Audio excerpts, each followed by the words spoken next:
So hi dear students, welcome to second lecture of the topic probability. आपण मुलांनो पहिल्या लेक्चरमध्ये हे पहिले 3 कॉन्सेप्ट्स कव्हर केलेले आहेत. पहिला तर एकदम बेसिक आहे पहा, प्रोबॅबिलिटीचं definition. Okay, probability of A is n of A by n of S, favorable ways divided by total number of ways. Then second one, याला बोलतो आपण addition theorem in case of probability.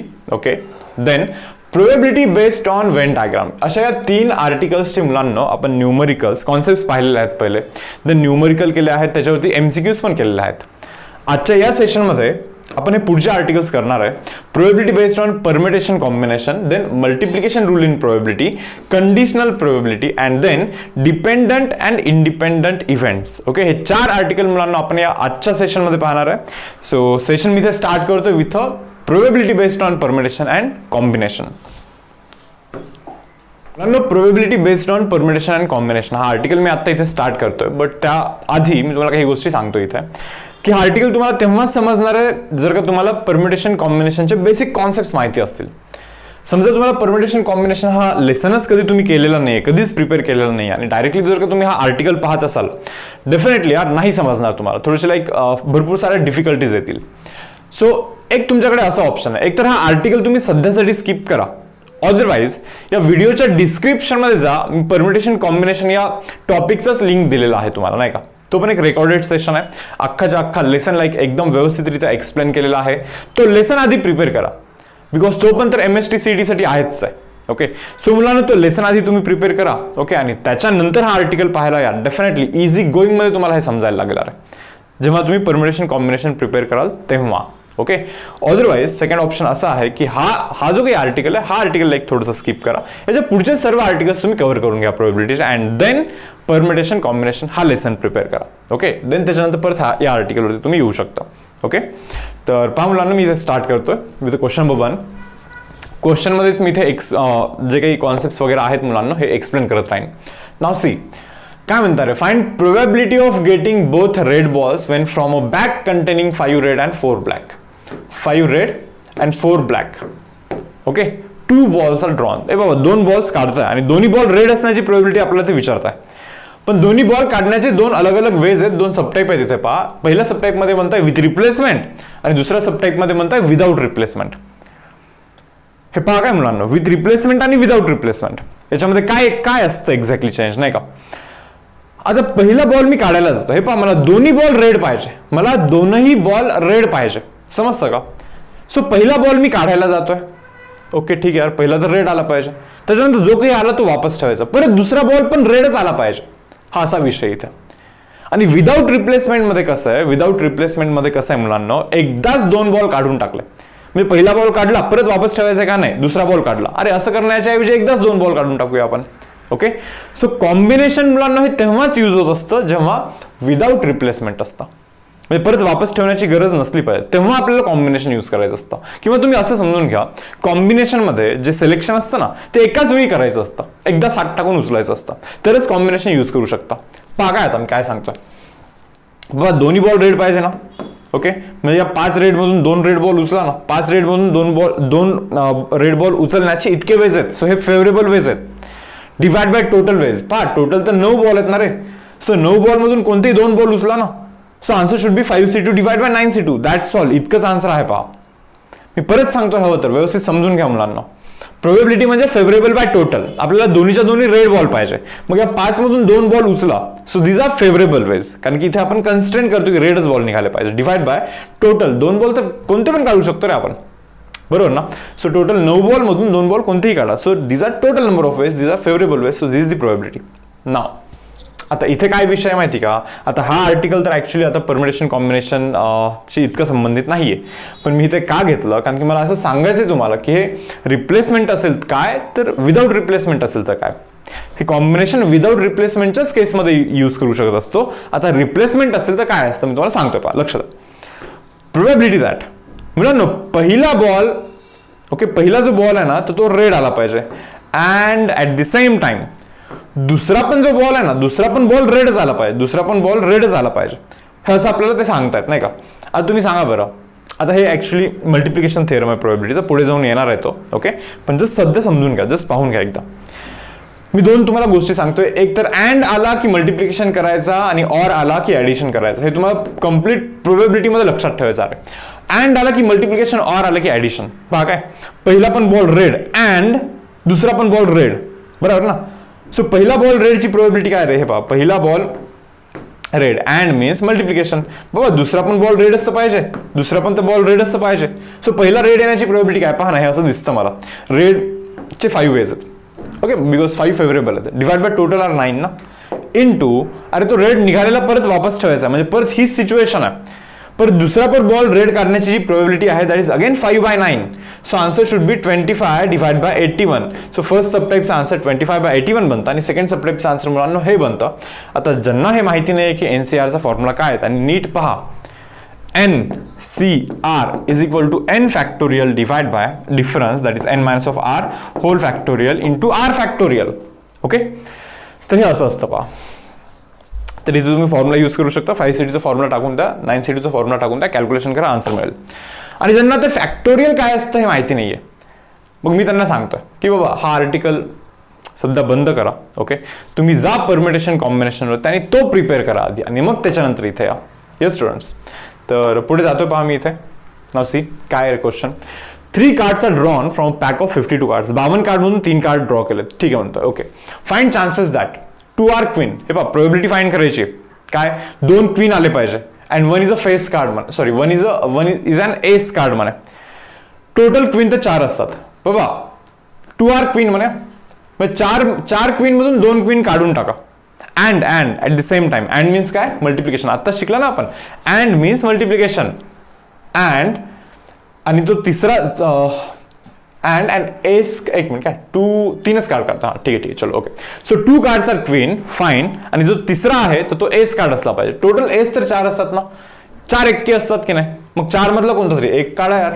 Okay, and म्हणून इथे multiplication केलं बरं मुलांना. Okay, divide by total number of veg काय आहेत रे, 3 कार्ड काढण्याचे. टोटल तर 52 कार्ड आहेत. ओके, 52 मधून 3 कार्ड काढा ना, बरोबर ना. आता जरा नीट क्वेश्चन वाचा बरं, काय सांगितलं पहा. 3 cards are drawn from a pack of 52 cards. Okay, सांगितलंय का विथ रिप्लेसमेंट, सांगितलंय का नाही, म्हणजे विदाउट रिप्लेसमेंट ट्रीट करायचं. आता विदाउट रिप्लेसमेंट म्हणजे काय, वापस ठेवायचं नाही, म्हणजे एकदाच काढा असं चालतं ते पण, बरोबर ना. सो म्हणजे कॉम्बिनेशन यूज करू शकतो, हे तुम्हाला इथे समजून घ्यायचं आहे. सो त्या पहिल्या क्वेश्चनचा आन्सर हा बनणार आहे, बट त्याचं कॅल्क्युलेशन तुमच्यावरती सोडतोय मी. सेकंड वन काय पहा, at least 1 is a diamond card मध्ये. ऍटलिस्ट 1 इज अ डायमंड म्हणजे काय हे पहा काय मुलांना. Probability that at least 1 is diamond, at least 1 is diamond. Okay, और प्लस करतो मी probability that no diamond it should be equal to 1. तुम्हाला हे समजतं का, जरा नीट बघा. काय इथे श्युरिटी आहे, आणि जिथे कुठे श्युरिटी असेल अशा प्रोबॅबिलिटीचा ऍडिशन हा 1 बनला पाहिजे. पहा नीट, एक तर ऍटलिस्ट 1 डायमंड असेल. ऍटलिस्ट 1 डायमंड म्हणजे काय, एक तर 1 डायमंड असेल किंवा 2 डायमंड असेल किंवा 3 डायमंड असेल किंवा एक पण डायमंड नाही आहे. पण 3 कार्ड काढतोय तर होऊ काय शकतं रे, काय होऊ शकतं. 0 डायमंड म्हणजे एक पण डायमंड नाही निघाला. हा, 1 डायमंड निघाला. हा इथे आहे ना, ऍटलिस्ट 1 डायमंड मध्ये 1 डायमंड येतो ना. 2 डायमंड निघाला आणि एक दुसरा काय, तिसरा काहीतरी दुसराचा. अरे ऍटलिस्ट 1 डायमंड मध्ये 2 डायमंड पण कन्सिडर होतात, बरोबर. 3 डायमंड निघाले तर अरे ते पण तर कन्सिडर होतात. ऍटलिस्ट 1 डायमंड मध्ये 3 डायमंड असेल तरी चालतील. सो या व्यतिरिक्त आणखीन काही होऊ नाही शकत अरे, बरोबर. So probability of at least 1 diamond it should be equal to 1 minus of probability of no diamond. Okay, आता सांगा बरं, 1 मायनस ऑफ नो डायमंड, एक पण डायमंड नकोय. डायमंड 13 असतात, बरोबर. मग बाकी किती 39 राहतात. सो 39 मधून 3 काढा रे. हे पहा, एक पण डायमंड काढायचा नाहीये, म्हणजे विदाउट डायमंड वाले 39 कार्ड्स आहेत. 39 मधून 3 काढा आणि टोटल नंबर ऑफ वेज 52 मधून 3 काढा. हे करा कॅल्क्युलेशन, जे काही बनतं ते 1 मायनस ऑफ दॅट कॅल्क्युलेशन हा आपला इथे आन्सर असणार आहे. हे तुम्हाला इथे समजून घ्यायचं आहे मुलांना. येस, आता याचे काही लेंदी वेज पण आहेत, जसं की काय म्हणतात पहा, ऍटलिस्ट 1 डायमंड पाहिजे ना तुम्हाला, ऍटलिस्ट 1 डायमंड ना. मग मी इथे असं लिहू शकतो का, पहा बरं, 1 डायमंड, ओके, और 2 डायमंड आले तरी चालतील, 2 डायमंड आले तरी चालतील, और 3 डायमंड आले तरी चालतील. अरे बाबा, ते म्हणता ना, find probability that at least 1 is a diamond. At least एक तरी डायमंड पाहिजे, म्हणजे 1 डायमंड चालतो, 2 डायमंड पण चालतात, 3 डायमंड पण चालतात, असे केसेस बनवायला लागतात. ओके, आणि मी तुम्हाला ऑलरेडी सांगितलेलं, ऑर मीन्स ऍडिशन असतो. ऑर मीन्स काय असतो मुलांना, ऍडिशन असतो. Or means addition. एक डायमंडचा प्रोबेबिलिटी काय रे बाबा, हे पहा 13 डायमंड असतात, 13 मधून एक घ्या आणि बाकी जे 2 कार्ड्स आहेत ना तर ते राहिलेल्या 39 मधून 2 घ्या, डिवाइड बाय 52C3. बरोबर, टोटल 3 कार्ड काढायचे ना, हे फेवरेबल वेज आहे, डिवाइड बाय टोटल वेज. नीट पहा, 13 मधून एक डायमंड काढला at the same time and म्हणून इथे मल्टिप्लाय. ओके, राहिलेल्या 39 मधून 2 डायमंड काढा, सॉरी राहिलेल्या 39 मधून 2 कार्ड काढा कोणते पण. Okay, or means addition. आता 2 डायमंड म्हणजे काय रे बाबा, 13 डायमंड मधून 2 डायमंड काढा आणि राहिलेल्या 39 मधून एक काढा and at the same time आहे. ओके, 39 मधून काढायलाच लागणार तुम्हाला, ऑप्शन नाही आहे, सो म्हणून इथे इंटू करतोय. Divide by total number of ways R 52C3.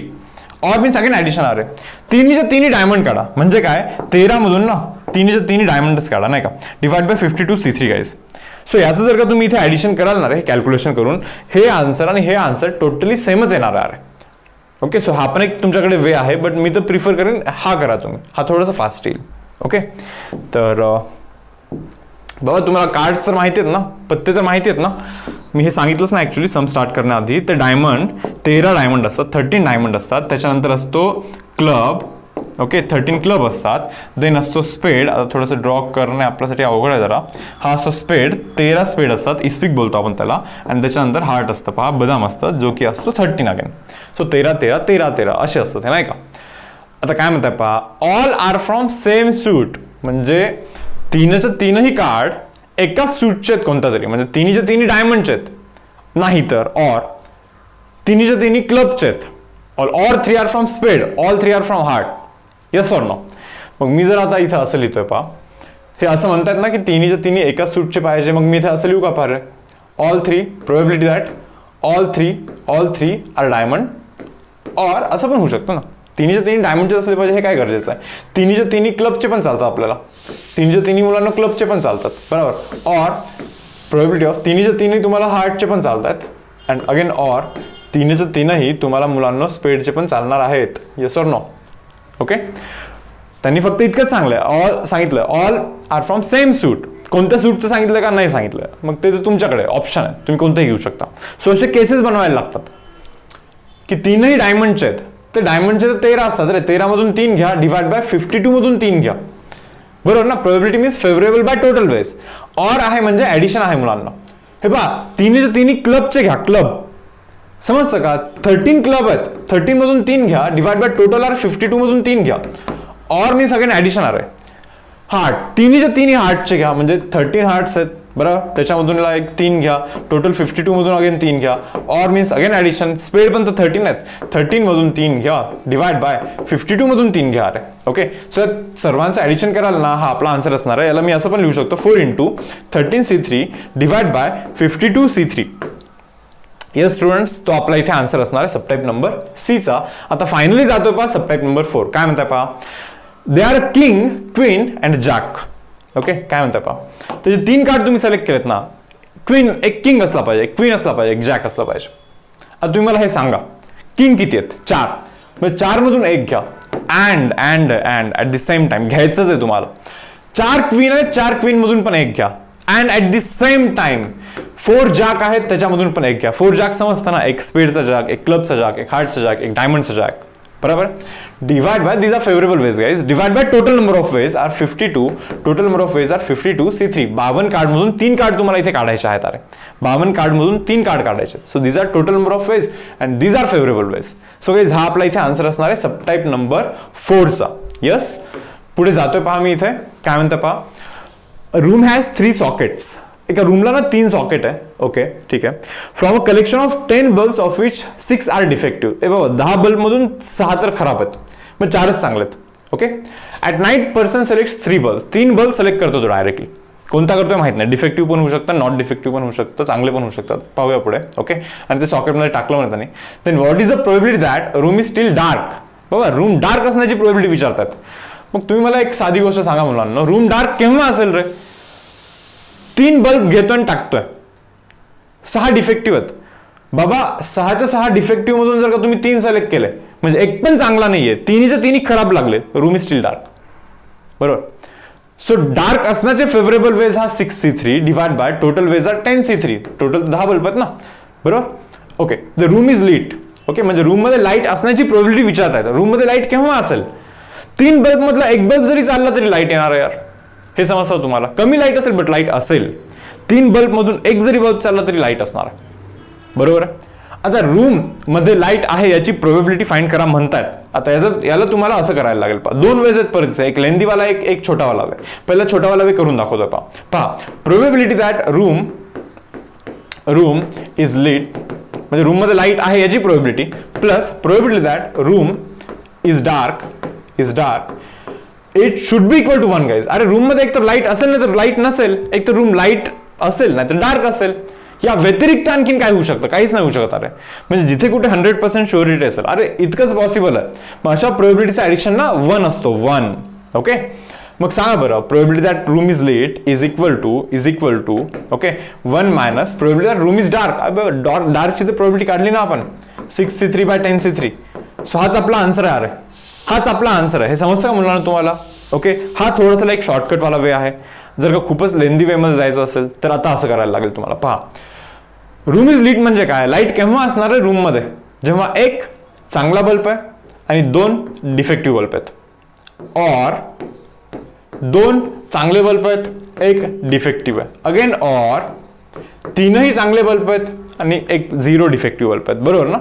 So यांचा पण तुम्हाला ऍडिशन करायला लागेल, यांची प्रोबेबिलिटी काढायला लागेल आणि मग त्याला ऍडिशन करायला लागेल. त्याच्यानंतर तुम्हाला सेम आन्सर येईल जो मी आता या मेथडनी सॉल्व्ह केला. या मेथडनी जो सॉल्व्ह केला तोच आन्सर तुम्हाला इथून पण येऊ शकतो. करून दाखवू का? थोडंसं करून दाखवतो. पहा एक चांगला बल्ब आहे.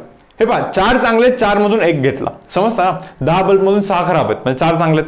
सो 4 चांगल्यामधून 1 घेतला आणि 2 खराब घ्यायचे, म्हणजे 6 मधून 2 घेतले. डिवाइड बाय प्रोबेबिलिटी विचारतात. Total number of ways R 10 मधून 3 ना, टोटल 10 मधून 3 बल्ब घेतले. So these are total number of ways, or means addition. Now guys 2 चांगले बल्ब घ्यायचे, 4 मधून 2 चांगले घ्या, 6 मधून 1 खराब घ्या, बरोबर. डिवाइड बाय 10c3 अगेन, और मीन्स गाइस अगेन ऍडिशन. तिन्ही चांगले घ्या, म्हणजे 4 चांगल्यामधून 3 चांगले घ्या, डिवाइड बाय 10c3. ओके, या तिघांचं जर का ऍडिशन कराल, कॅल्क्युलेशन पाहाल, जो काही व्हॅल्यू येतो तोच व्हॅल्यू इथे पण येतो. अरे तोच सेम व्हॅल्यू मुलांना इथे पण येतो. ओके, सो तुम्ही कोणताही वेनी करा, काही फरक नाही पडणार आहे. मी तर सजेस्ट करतो यार हा वे थोडंसं लक्ष द्यायच्यावरती, नाही का, हे थोडंसं लवकर येतं. ओके, तर जाऊ का पुढे? पहा नेक्स्ट काय, पहा letters of the word mother are arrange at random. बाबा मदरचे जे वर्ड्स आहेत ते अरेंज केले रँडमली. ठीक आहे, find probability that in arrangement okay vowels are always together. हे बघा वॉवेल्स ऑलवेज टुगेदर. पहिली तर गोष्ट ना, हे जे आहे ओके MOTHER हा जो मदरचा जो काही वर्ड आहे याच्यामध्ये किती लेटर्स आहेत? 1 2 3 4 5 6. टोटल ना 6 लेटर्स आहेत मुलांना. किती? 6 लेटर्स आहेत टोटल या मदर वर्डमध्ये. मी म्हणलं ठीक आहे यार, चलो 6 लेटर्स आहेत. ओके 6 लेटर आहेत.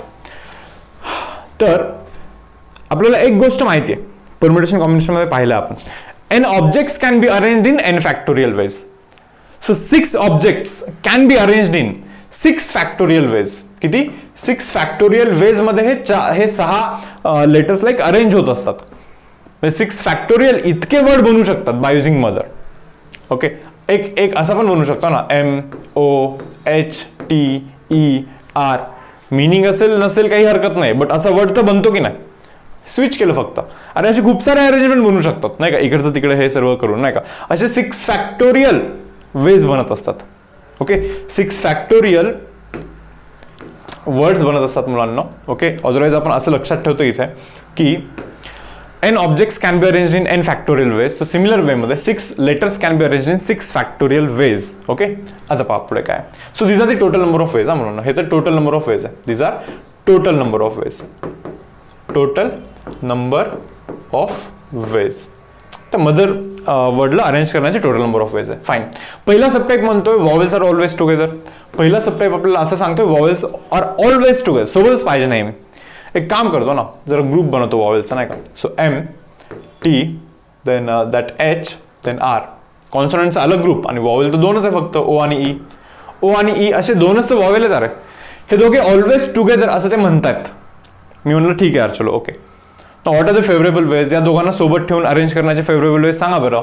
आता मी बघतोय की 1 2 3 4 5च तर लेटर्स आहेत आता इथे, कारण की हे सोबत राहणार म्हणजे त्यांना एकच कन्सिडर करायचं, म्हणजे total 5 letter. 5 letters can be arrange in 5 factorial ways at the same time.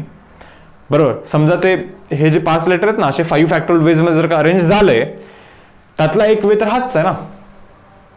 मग असं तुम्ही एक वे द्याल तर मी त्याला डबल करून देईन. तुम्ही म्हणणार कसं काय, तुम्ही हा वे दिला तर मी काय करेन माहिती का, यांना असा उलटा करेन. बरोबर, मग मी दुसरा वे देईन. म्हणजे तुम्ही मला एक वे दिला तर मी तुम्हाला 2 वे देईन. मग तुम्ही मला असे 5 फॅक्टोरियल वेज दिले तर मी तुम्हाला 5 फॅक्टोरियल इंटू 2 वेज देईन. म्हणजे त्याच्या डबल वेज देईन. आणखीन एक्स्ट्रा वे मी प्रोव्हाइड करेन. So total number of ways of arranging this मदरवाले letters where vowels are always together हे इतके आहेत. Divide by total number of ways. Favourable ways आहेत आणि हे टोटल नंबर ऑफ वेज आहेत. कॅल्क्युलेशन करा मुलांना. 5 फॅक्टोरियल इंटू 2 डिवाइड बाय 6 फॅक्टोरियलला मी 6 इंटू 5 फॅक्टोरियल असं लिहू शकतो. कॅन्सल. सो हे बनतं पहा 1 divide by 3. So guys subtype number 1 चा आन्सर बनतो मुलांना 1 divide by 3. Okay. Subtype number B काय पहा, हा ए होता. आता सबटाईप नंबर बी मध्ये म्हणतायत वॉवेल्स आर नेव्हर टुगेदर. हे बारे, एक तर ऑलवेज टुगेदर असेल, probability that always together. Okay. और मीन्स ऍडिशन और नेव्हर टुगेदर. अरे म्हणजे एक तर सोबत असतील ना तर नसतील.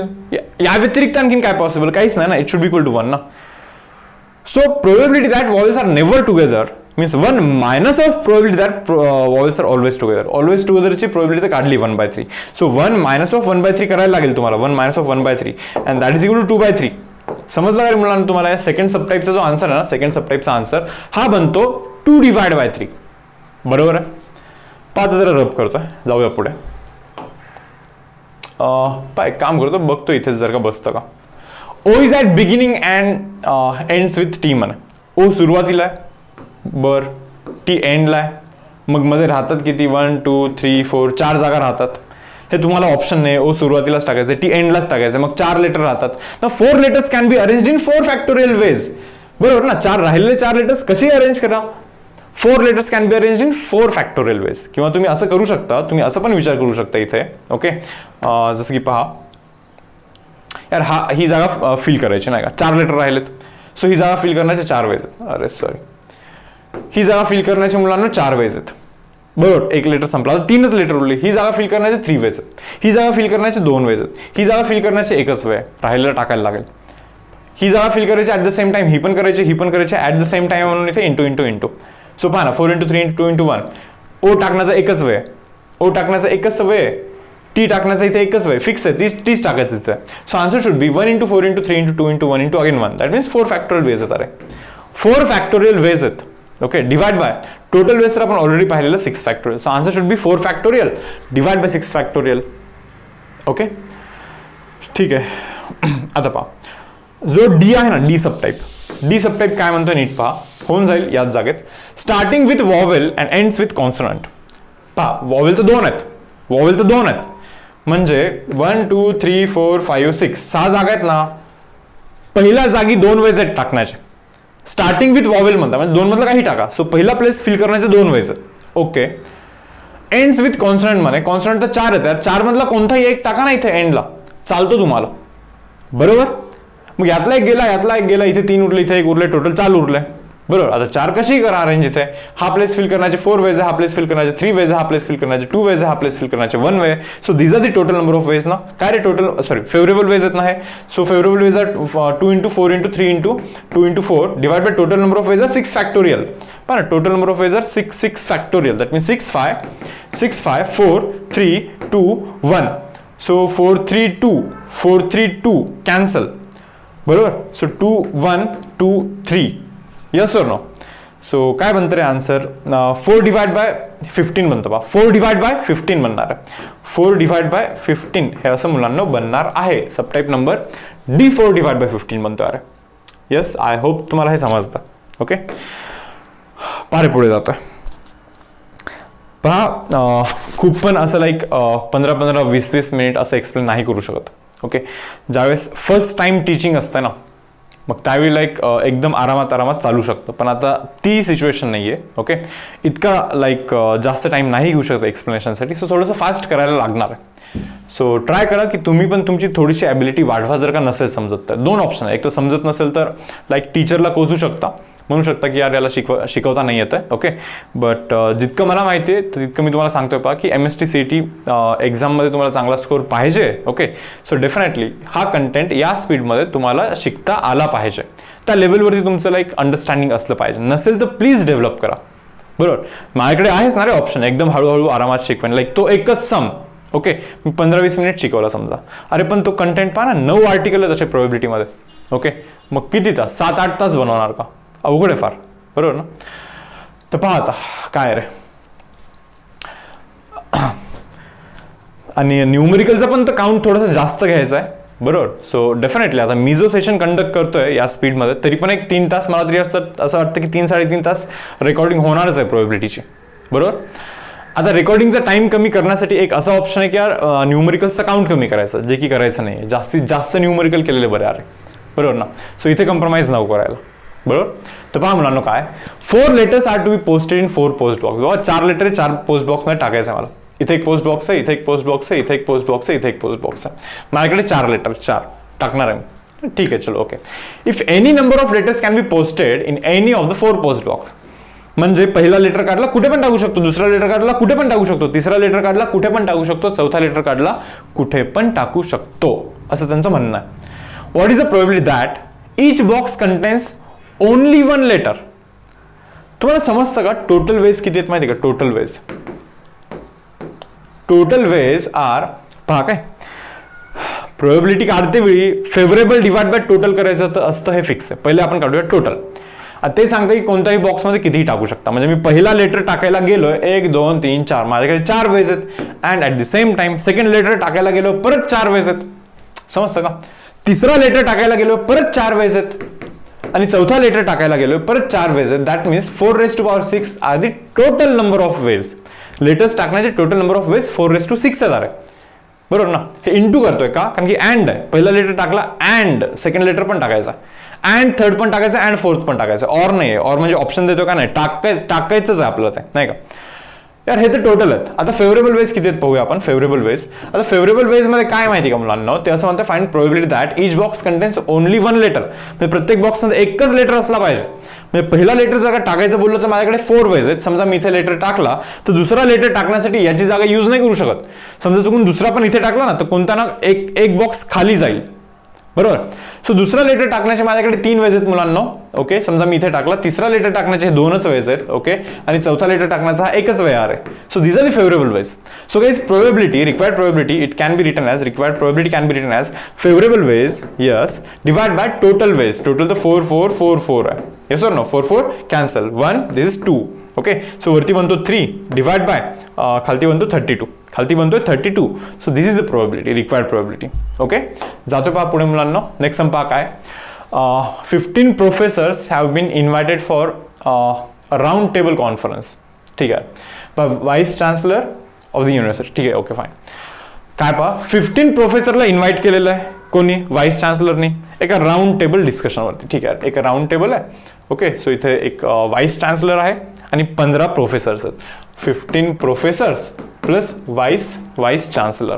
यार ठीक आहे, चलो ओके, असे टोटल 16 लोक आहे. Okay, what is the probability that 2 particular professors occupy seats on the either side of the vice chancellor, voice म्हणतोय, सॉरी. ठीक आहे, पारे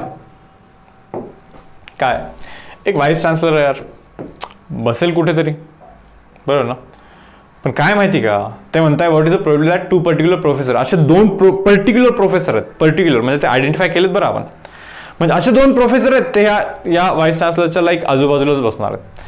म्हणजे समजा या वाईस चान्सलरच्या इथे P1 बसणार आहे आणि इथे प्रोफेसर नंबर P2 बसणार आहे. हे जस्ट इमॅजिन करा, नाही का, की असे 2 प्रोफेसर आहेत, त्यांनी त्याला पकडलेलं, नाही का, तर त्याच्या आजूबाजूलाच बसणार आहेत. हे फिक्स आहे, बरोबर.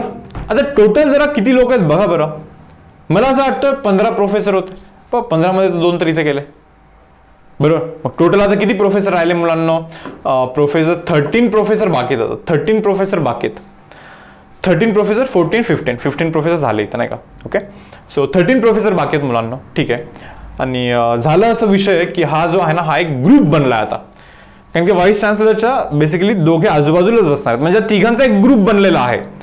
मग टोटल इंडिव्हिज्युअल कॅन्डिडेट्स आता इथे किती आहेत अरेंज करण्यासाठी?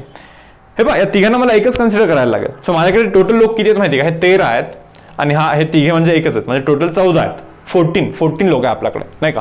आणि तुम्हाला माहिती यार, राऊंड टेबल वरती 14 objects can be arranged in 14 - 1, that is 13 factorial ways मध्ये अरेंज होत असतात राऊंड टेबलवरती. तुम्हाला माहिती ना n objects can be arrange in n factorial ways. Okay, but round टेबलवरती n objects can be arrange in n-1 factorial ways मध्ये. एक -1 करायचं असतं आणि होल फॅक्टोरियल करायचं असतं. राऊंड टेबलवरती अरेंजमेंट थोडेसे कमी होत असतात. आता याचं detail explanation P and C मध्येच आहे. ओके, सो गाईज, सो किती रे 13 प्रोफेसर आणि हा एक ग्रुप 14. तो total 14 candidate 14 candidates can be arrange in 14-1 that is 13 factorial ways मध्ये अरेंज होऊ शकतात. ओके, समजा तुम्ही एक मला अरेंजमेंट द्याल करून, नाही का, हे असं एक अरेंजमेंट दिलं करून. इथे नंतर professor number 3, professor number 4, professor number 5, professor number 6, professor 7, professor 8, professor 9, professor 10, असं करत करत सर्व प्रोफेसर अरेंज झाले आले. तुम्ही जर का हा एक वे करून द्याल मला, मी याचे डबल वे करून देईन. तुम्ही म्हणणार कसं काय? तुम्ही असा वे द्याल तर मी काय करेन माहिती का, या दोघांना स्विच करेन. P1 इकडे टाकेन, P2 इकडे टाकेन. मी म्हणलं आणखी एक अरेंजमेंट दाखवली ना मी तुम्हाला, नाही का. मग तुम्ही जर का इतके वेज द्याल, म्हणजे 13 फॅक्टोरियल वेज द्याल तुम्ही मला, तर मी त्याला इंटू जस्ट 2 करेन, म्हणजे डबल वेज करून देईन. That means favourable ways are 13 factorial into 2 आहे. इथे favourable ways are 13 factorial into 2 आहे. Yes or no? सो इथे लिहू का मी 13 factorial into 2, these are the favourable ways, divide by. आता टोटल नंबर ऑफ वेज करायचं म्हणजे काय? टोटल नंबर ऑफ वेज पहा काय आहेत. टोटल म्हणजे काही हेच नाही आहे, म्हणजे काही कन्स्ट्रेंट्स नाही, कसं पण करा तुम्ही, नाही का, कसंही करा. बरोबर. तर टोटल तर 15 प्रोफेसर आहे, एक वाईस चान्सलर आहे, टोटल 16 लोक आहे. Okay, 16 individuals can be arranged in 16-1 whole factorial ways. हे पहा राऊंड टेबलवरती असं अरेंजमेंट असतं. बरोबर. सो वरती पहा 2 × 13 फॅक्टोरियल डिवाइड बाय 15 फॅक्टोरियल म्हणजे काय रे, 15 × 14 × 13 फॅक्टोरियल. सो इथे कॅन्सल बनतं. सो हा आन्सर बनतोय. पहा इथे करा 1, इथे 7 करा. So 1 divide by 105 is the probability, required probability is. हा आपला रिक्वायर्ड प्रोबेबिलिटी आहे. ओके, आय होप तुम्हाला हे समजलं असेल राऊंड टेबलचं अरेंजमेंट. ओके, देन नेक्स्ट काय म्हणता पहा guys, a bag contains 7 black 4 red balls. 7 black ball आहे आणि 4 रेड बॉल आहे. इथे करतोय लगेच, नाही का. 7 ब्लॅक बॉल्स आहे आणि 4 रेड बॉल्स आहेत मला. ओके, मी म्हणलं ठीक आहे यार, चलो. ओके, पुढे. If three balls are drawn at random, okay, find the probability that all are black. 3 ball काढतोय. ओके, सबटाइप नंबर 1 3 बॉल काढतोय. टोटल नंबर ऑफ वेज मी पहिले लिहितोय इथे, नाही का. टोटल वेज गाईज, 3 बॉल काढण्याचे टोटल वेज काय आहेत रे? हात घातला आणि 3 बॉल काढले, नाही का. टोटल किती आहेत? 11 बॉल आहेत. 11 मधून 3 बॉल काढायचे आहेत ना. So total number of ways of drawing 3 balls out of 11 is 11C3. Okay, so first subtype मध्ये total ways are 11C3, but favourable म्हणजे काय रे? हे म्हणतात ऑल आर ब्लॅक, सर्वच्या सर्व ब्लॅक पाहिजे. ब्लॅक तर 7 आहेत, आणि मग 7 मधून 3 काढ ना, 7 मधून 3 काढ. So this is the probability. हाच आन्सर आहे आपला. Done. Second one, 1 is black and 2 are red. म्हणे एक ब्लॅक आहे, म्हणजे 7 ब्लॅक मधून एक ब्लॅक काढ आणि 4 रेड मधून 2 रेड काढ. अँड म्हणून इथे इंटू करतो मी. Divide by total number of ways तितकेच राहणार रे. 11C3 तितकेच तर राहणार. टोटल नंबर ऑफ वेज तितकेच राहत आहे. येस. तर पहा मुलांनो, हे असा विषय आहे इथे, नाही का.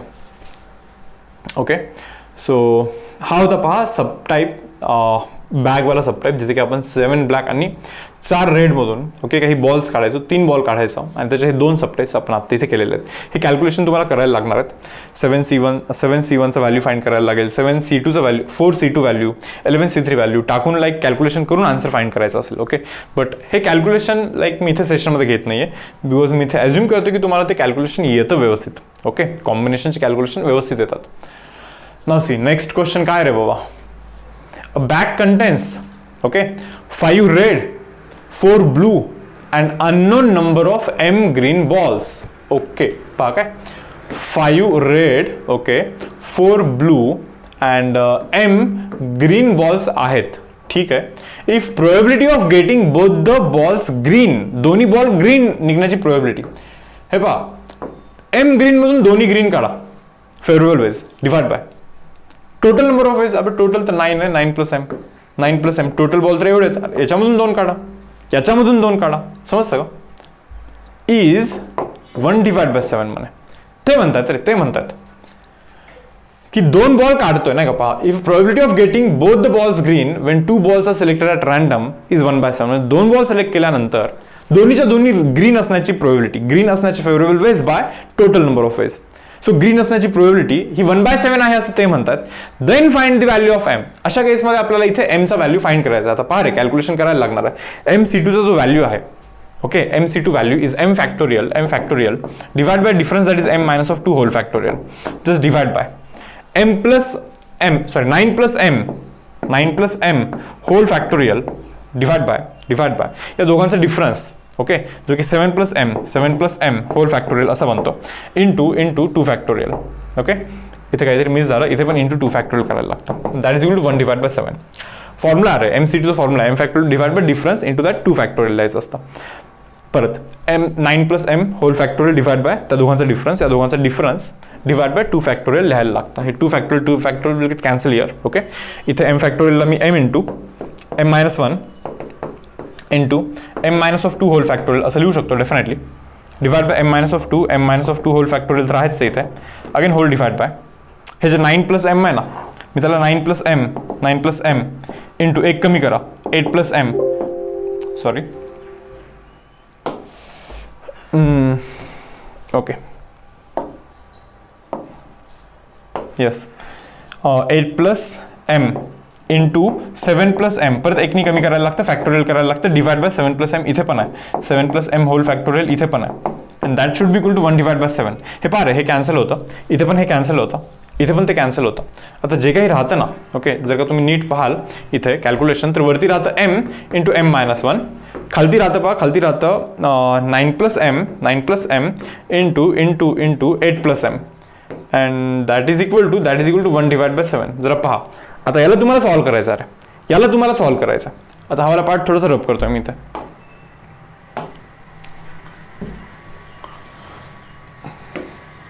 अरे शे, ठीक आहे, याला तुम्हाला सॉल्व्ह करायचं आहे मुलांना, बरोबर. तर क्रॉस मल्टिप्लिकेशन करू शकता, हा 7 जातो तिकडे, m स्क्वेअरचं काहीतरी इक्वेशन बनेल ना, m स्क्वेअरचा काहीतरी इक्वेशन तो बनणार आहे. आता पहा काय, 7 जातो तिकडे, m into m square, okay, 7 into m square 7m square, fine. m into -1 is -m into 7 केलं तर -7m होईल, and that should be equal to हा जो प्रोडक्ट आहे तो प्रोडक्ट तिकडे करू शकता तुम्ही. 9 इंटू 8 कराल, ओके, 72 बनेल, देन 9m प्लस 8m, बरोबर, जो की 17m बनतो, and then finally m plus m is m square. हा पहा क्वाड्रॅटिक इक्वेशन बनतो in terms of m square जातो तिकडे, 7m square minus m square is 6m square, fine. 17m जातो तिकडे आणि मायनस होतो, -7m minus 17m is minus of 24m बनतो, आणि हा 72 पण तिकडेच जातो, अरे मायनस ऑफ 72 बनतो, and that is equal to 0 बनतो. आता पहा मुलांना, इथून 6 पण कॉमन निघतं, 6 जर का तुम्ही इथे कॉमन कराल, you will get m square minus of 4m, okay, then minus of 12 बनतं, and that should be equal to 0. अरे हे समजतं का तुम्हाला, क्लिअर आहे. आता हे 6 तिकडे जाऊन 0 बनतो, म्हणजे हा इक्वेशन तुम्हाला फक्त सॉल्व्ह करायचा आहे. m square minus 6m minus of 12 is equal to 0. हा क्वाड्रॅटिक इक्वेशन तुम्हाला मुलांना सॉल्व्ह करायचा आहे. आता क्वाड्रॅटिक इक्वेशन जर का तुम्ही सॉल्व्ह कराल, तर मला असं वाटतं होतं की m चा व्हॅल्यू 6 बनतोय, mचा ना मुलांना व्हॅल्यू 6 बनतोय, 6, ओके. चेक करा एक वेळेस, मी जस्ट चेक करतो 6 टाकल्याने होतं का रे सॅटिस्फाय. 6 जर का टाकला 6 इंटू 5 ना, ओके, एक काम करतो, करूनच पाहूया ना. तर पहा, थोडंसं जागेचा कन्स्ट्रेंट होता म्हणून थोडंसं अवॉइड करत होतो. So m square fine minus of 6m plus 2m minus of 12, okay, minus of 12 is equal to 0. Then इथून m कॉमन करतो पहा, m minus of 6, okay, plus 2 common करतो, m minus of 6 is equal to 0 बनतो मुलांना. So m plus 2 first bracket, and then second ब्रॅकेटमध्ये m minus of 6 is equal to 0. So एक तर m plus 2 is equal to 0, और m minus of 6 is equal to 0, that means m is equal to minus of 2, और m is equal to 6, असे दोन option आहेत तुमच्याकडे. So m is equal to 6 हा आपला आन्सर असणार, करेक्ट आन्सर असणार आहे, okay. So guys, value of m should be 6. 6 green ball असले पाहिजे, अरे 6 ग्रीन बॉल असले पाहिजे, ओके. जातोय पहा पुढे, काय म्हणताय पहा. At random 3 integers are chosen from first 20 integers. पहिल्या 20 इंटिजर मधून ना फर्स्ट 20 पॉझिटिव्ह लिहिलं पाहिजे होतं इथे, ॲक्च्युली पॉझिटिव्ह, ओके, इथे पॉझिटिव्ह लिहिलं पाहिजे होतं, ओके, ठीक. At random 3 integers are chosen from first 20 integers. पहिल्या 20 इंटिजर मधून 3 इंटिजर आपण सिलेक्ट केले. मी म्हटलं ठीक आहे, चलो, okay. Find probability that the product is even. त्यांचं प्रोडक्ट इव्हन असण्याचा प्रोबेबिलिटी फाइंड करायचं. त्यांचा प्रोडक्ट इव्हन असण्याचा प्रोबेबिलिटी आपल्याला फाइंड करायचा. आता पहिले 20 इंटिजर म्हणजे काय रे, 1 2 3 4 5 6 7 8 9 10 11 12 13 14 15 16 17 18 19 अँड देन 20. हे पहिले 20 इंटिजर आहेत. इंटिजर बोलण्यापेक्षा इथे ॲक्च्युअली इंटिजर ऐवजी इथे नॅचरल नंबर असला असतं बरं झालं असतं. इंटिजरच्या ऐवजी इथे नॅचरल नंबर असला असता बरं झालं असतं. ठीक आहे, म्हणजे डायरेक्टली असं समजून घेतलं असतं. पण पहिले 20 नॅचरल नंबर. ते म्हणतं find probability that the product is a even. Product even असण्याचं प्रोबॅबिलिटी आपल्याला ते विचारतात. मला ना प्रोडक्ट इव्हन केव्हा असतो. 3 इंटिजर तीन नंबर चूज करतोय या नंबरमधून आणि त्या तिघा नंबरचा प्रोडक्ट हा इव्हन असला पाहिजे. 3 नंबरचा प्रोडक्ट इव्हन केव्हा असतो माहिती का? 1 जरी इव्हन असेल ना तरी प्रोडक्ट इव्हन असतो. 2 जरी इव्हन असतील ना त्याच्यामध्ये तरी प्रोडक्ट इव्हन असतो. 3च्या 3 इव्हन असेल तरी प्रोडक्ट इव्हन असतो. यार उगीच केसेस बनवायला लागतात भरपूर सारे असे. सो मला असं वाटतं की आणखीन एक शॉर्टकट आहे आपल्याकडे. मी असं लिहिलं तर हे पहा, एक तर प्रोडक्ट ऑड बनतो, ऑर मीन्स ॲडिशन, नाही तर प्रोडक्ट इव्हन बनतो. समजतं तुम्हाला? एक तर प्रोडक्ट ऑड बनतो नाही तर प्रोडक्ट इव्हन बनतो. या व्यतिरिक्त आणखीन काय होणार? अरे या व्यतिरिक्त काही होऊच नाही शकत. एक तर प्रोडक्ट ऑड बनतो नाही तर प्रोडक्ट इव्हन बनतो. या व्यतिरिक्त काही पॉसिबल नाही आहे. Yes or no? सो मुलांना प्रोडक्ट इव्हन बनण्याचा जो प्रोबॅबिलिटी आहे, प्रोडक्ट इव्हन बनण्याचा जो probability 1 minus of product odd बनण्याचा प्रोबॅबिलिटी. आता ऑड बनणे हे थोडंसं सोपं आहे बरं. प्रोडक्ट ऑड तेव्हाच बनतो जेव्हा तिन्ही नंबर ऑड नंबर्स असतील, तेव्हाच प्रोडक्ट ऑड बनतो. पहा ऑड किती आहेत? 1 2 3 4 5 6 7 8 9 10. अर्धे ऑड अर्धे इव्हन असतं actually. Okay, so 10. So total 10 odd आहेत. अरे मग ऑड 10 ऑडमधून 3 ऑड सिलेक्ट करा, divide by total number of ways R 20 नंबरमधून 3 number select करा. हे ऑड असण्याची प्रोबॅबिलिटी आहे. हे ऑड असण्याची प्रोबॅबिलिटी म्हणून हे तुम्ही समजून घ्या आधी. येस. सो बनतं काय? पहा बनतं काय तर 1 मायनस ऑफ 10c3 मीन्स मुलांना 10 factorial divide by difference that is 7 factorial into 3 factorial divide bye 20c3 means 20 factorial divide by difference that is 17 factorial into 3 factorial. 3 factorial मुलांना इथे कॅन्सल होतं. ओके, तर ठीक आहे. आता हा वाला पार्ट थोडासा मी इथे रब करतोय कॅल्क्युलेशनसाठी.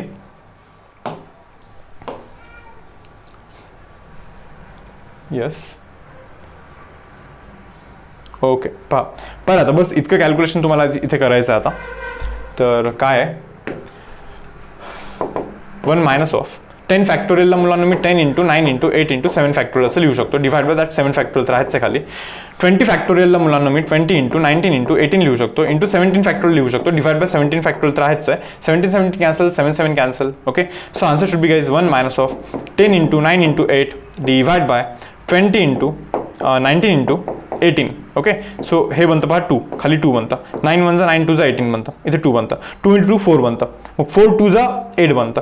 सो आन्सर काय बनतं माहिती का? 1 मायनस ऑफ 2 डिवाइड बाय 19 बनतो. 19 जातो इथे. 19 मायनस ऑफ 2 इज 17. 17 बाय 19 बनतो. किती बनतो पहा? 17 divide by 19.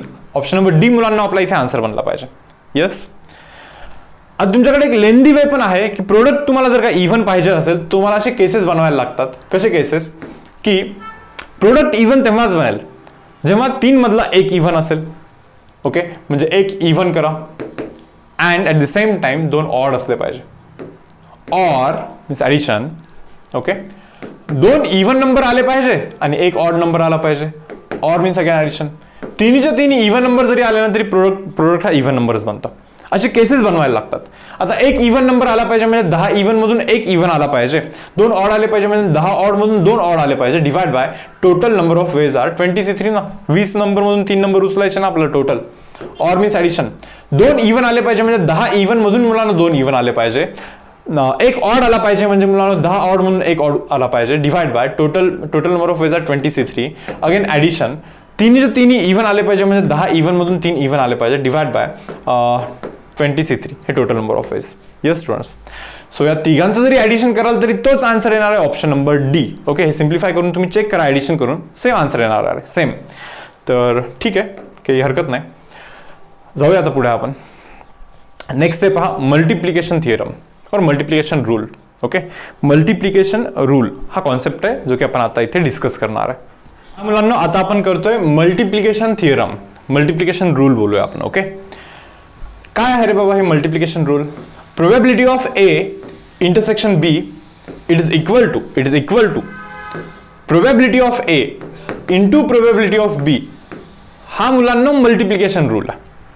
Okay, considering events are independent. Okay, आता हे का बोलतोय हे तुम्हाला पुढच्या आर्टिकलमध्ये म्हणजे डिपेंडंट इंडिपेंडंट इव्हेंटमध्ये समजूनच जाणार आहे. सध्यासाठी इतकं लक्षात ठेवा फक्त.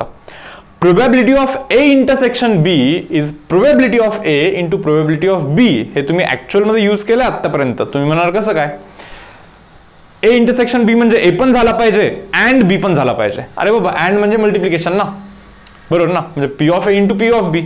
हे जरा व्हेरीफाय करून दाखवू का मी तुम्हाला. पहा, मी तुम्हाला काय सांगतो, पहा लक्षात काय. ए यार, दोन स्टुडंट्स असे फॉर एक्झाम्पल, आता दोघे पण काय करतात, हा पण एक कॉइन टॉस करतोय आणि हा पण एक कॉइन टॉस करतो, दोघे पण कॉइन टॉस करतात. मी म्हटलं ठीक आहे यार, चलो ओके. सांगा आता, हा कॉइन टॉस करेल, हेड पडेल. हा कॉइन टॉस करेल, त्याला पण हेड पडेल.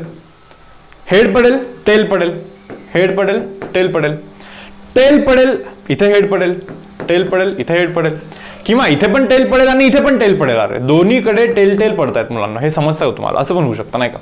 आता जर का तुमचा असा इंटरेस्ट असेल की याला पण हेड पडला पाहिजे आणि याला पण हेड पडला पाहिजे, बाबा दोघांना हेड हेड म्हणजे 1 बाय टोटल तर 4 लोक आहे ना. ओके, सो टोटल वेज तर 4 आहे, सो 1/4 आहे. दोन्ही हेडची प्रोबॅबिलिटी मुलांना 1/4 आहे. पण यालाच ना तुम्ही असं पण लिहू शकता. हे पहा कसं लिहू शकता, नीट बघा. काय, याला पण हेड पडला पाहिजे अँड इंटरसेक्शन याला पण हेड पडला पाहिजे, बरोबर ना. म्हणजे probability of A intersection B काय असतो रे, probability of A into probability of B. याला हेड पडण्याची प्रोबॅबिलिटी हाफ असते, हाफ. कारण की कॉइन टॉस केलं तर एक तर हेड पडेल नाही तर टेल पडेल. सो हेड पडण्याची प्रोबॅबिलिटी मुलांना हाफ असते. ओके, अगेन परत एकदा हेड पडण्याची, म्हणजे याला हेड पडण्याची प्रोबॅबिलिटी हाफ असते. सो हाफ इंटू हाफ कराल तो 1/4च आन्सर येणार आहे. अरे 1/4च आन्सर मिळणार आहे तुम्हाला इथे. So this is nothing but multiplication rule. Okay, काय आहे मल्टिप्लिकेशन रूल, जर कोणी तुम्हाला विचारलं तर हे सांगायचं. ए इंटरसेक्शन बीचा probability means probability of A into probability of B. Okay, हा मल्टिप्लिकेशन रूल आहे. आणि स्टार्टिंग पासून मी सांगत आलोच आहे की ऑर म्हणजे ऍडिशन, अँड म्हणजे मल्टिप्लिकेशन. हे तुम्हाला प्रोबॅबिलिटी संपेपर्यंत लक्षात ठेवायचं आहे. Okay, now C question. काय रे बाबा, अ की bunch contains 10 keys. Okay, 10 keys आहेत म्हणत आहे. एका कीचा सेट आहे, त्याला 10 कीज आहेत, of which only 1 can open the door. एकच की आहे जो की डोर ओपन करू शकतो, बाकी 9 की तर फालतू आहेत. ठीक आहे. A man tries to open a door by choosing a key at random and discarding the wrong key. म्हणजे चुकीचा की आला की फेकून देतोय तो. ओके, म्हणजे आता चावी लावतोय, जर का समजा खराब चावी निघाली, फेकून देतोय. चांगली असेल तर हा ओपन होईल डोर. ओके, ठीक आहे. पुढे, what is the probability that door is open in the 5th trial. 5व्या ट्रायलला डोर ओपन झाला पाहिजे. ओके, हे समजून घ्या मुलांनो. डोर जर का 5व्या ट्रायलला ओपन पाहिजे असेल, तुम्हाला 5व्या ट्रायलला जर का डोर ओपन पाहिजे असेल नाही का, म्हणजे पहिले 4 ट्रायल फेल गेले पाहिजे. मग मी जरा असं लिहू शकतो का, पहा बरं. पहिल्या ट्रायलला डोर ओपन नाही झाला पाहिजे, and at the same time intersection. बरं, इंटरसेक्शन मीन्स मल्टिप्लाय. ओके, दुसऱ्या ट्रायलला पण डोर ओपन नाही झाला पाहिजे, इंटू अगेन. तिसऱ्या ट्रायलला पण डोर ओपन नाही झाला पाहिजे, अँड मीन्स मल्टिप्लिकेशन. चौथ्या ट्रायलला पण डोर ओपन नाही झाला पाहिजे आणि 5व्या ट्रायलला डोर ओपन झाला पाहिजे. हे असं पाहिजे आपल्याला. ओके, आधी तुम्ही हे क्लिअर करून घ्याल, हे पाहिजे. आता पहिल्या ट्रायलला डोर ओपन नाही झाला पाहिजे. पहा ना तुम्ही, 10 कीज आहेत, त्या 10 की मध्ये 9 की खराब आहेत आणि 1 की चांगली आहे. डोर ओपन न होण्यासाठी 9 की लागले पाहिजे. 9 मधला कोणता पण लागला तरी चालेल, फेवरेबल तर 9 आहे. ओपन न होण्यासाठी फेवरेबल 9, बट टोटल आर 10. बरोबर. आता जो खराब की लागला फेकून दिला. आता दुसऱ्या वेळेस ट्राय करतोय मी. आता दुसऱ्या वेळेस ट्राय करते, एक खराब की गायब झाला ना इथून. आता 8 खराब की उरलेल्या आहेत नाही का. 8 खराब आणि 1 चांगली, म्हणजे टोटल तर 9 की उरल्यात, बट खराब तर की 8 आहेत ना.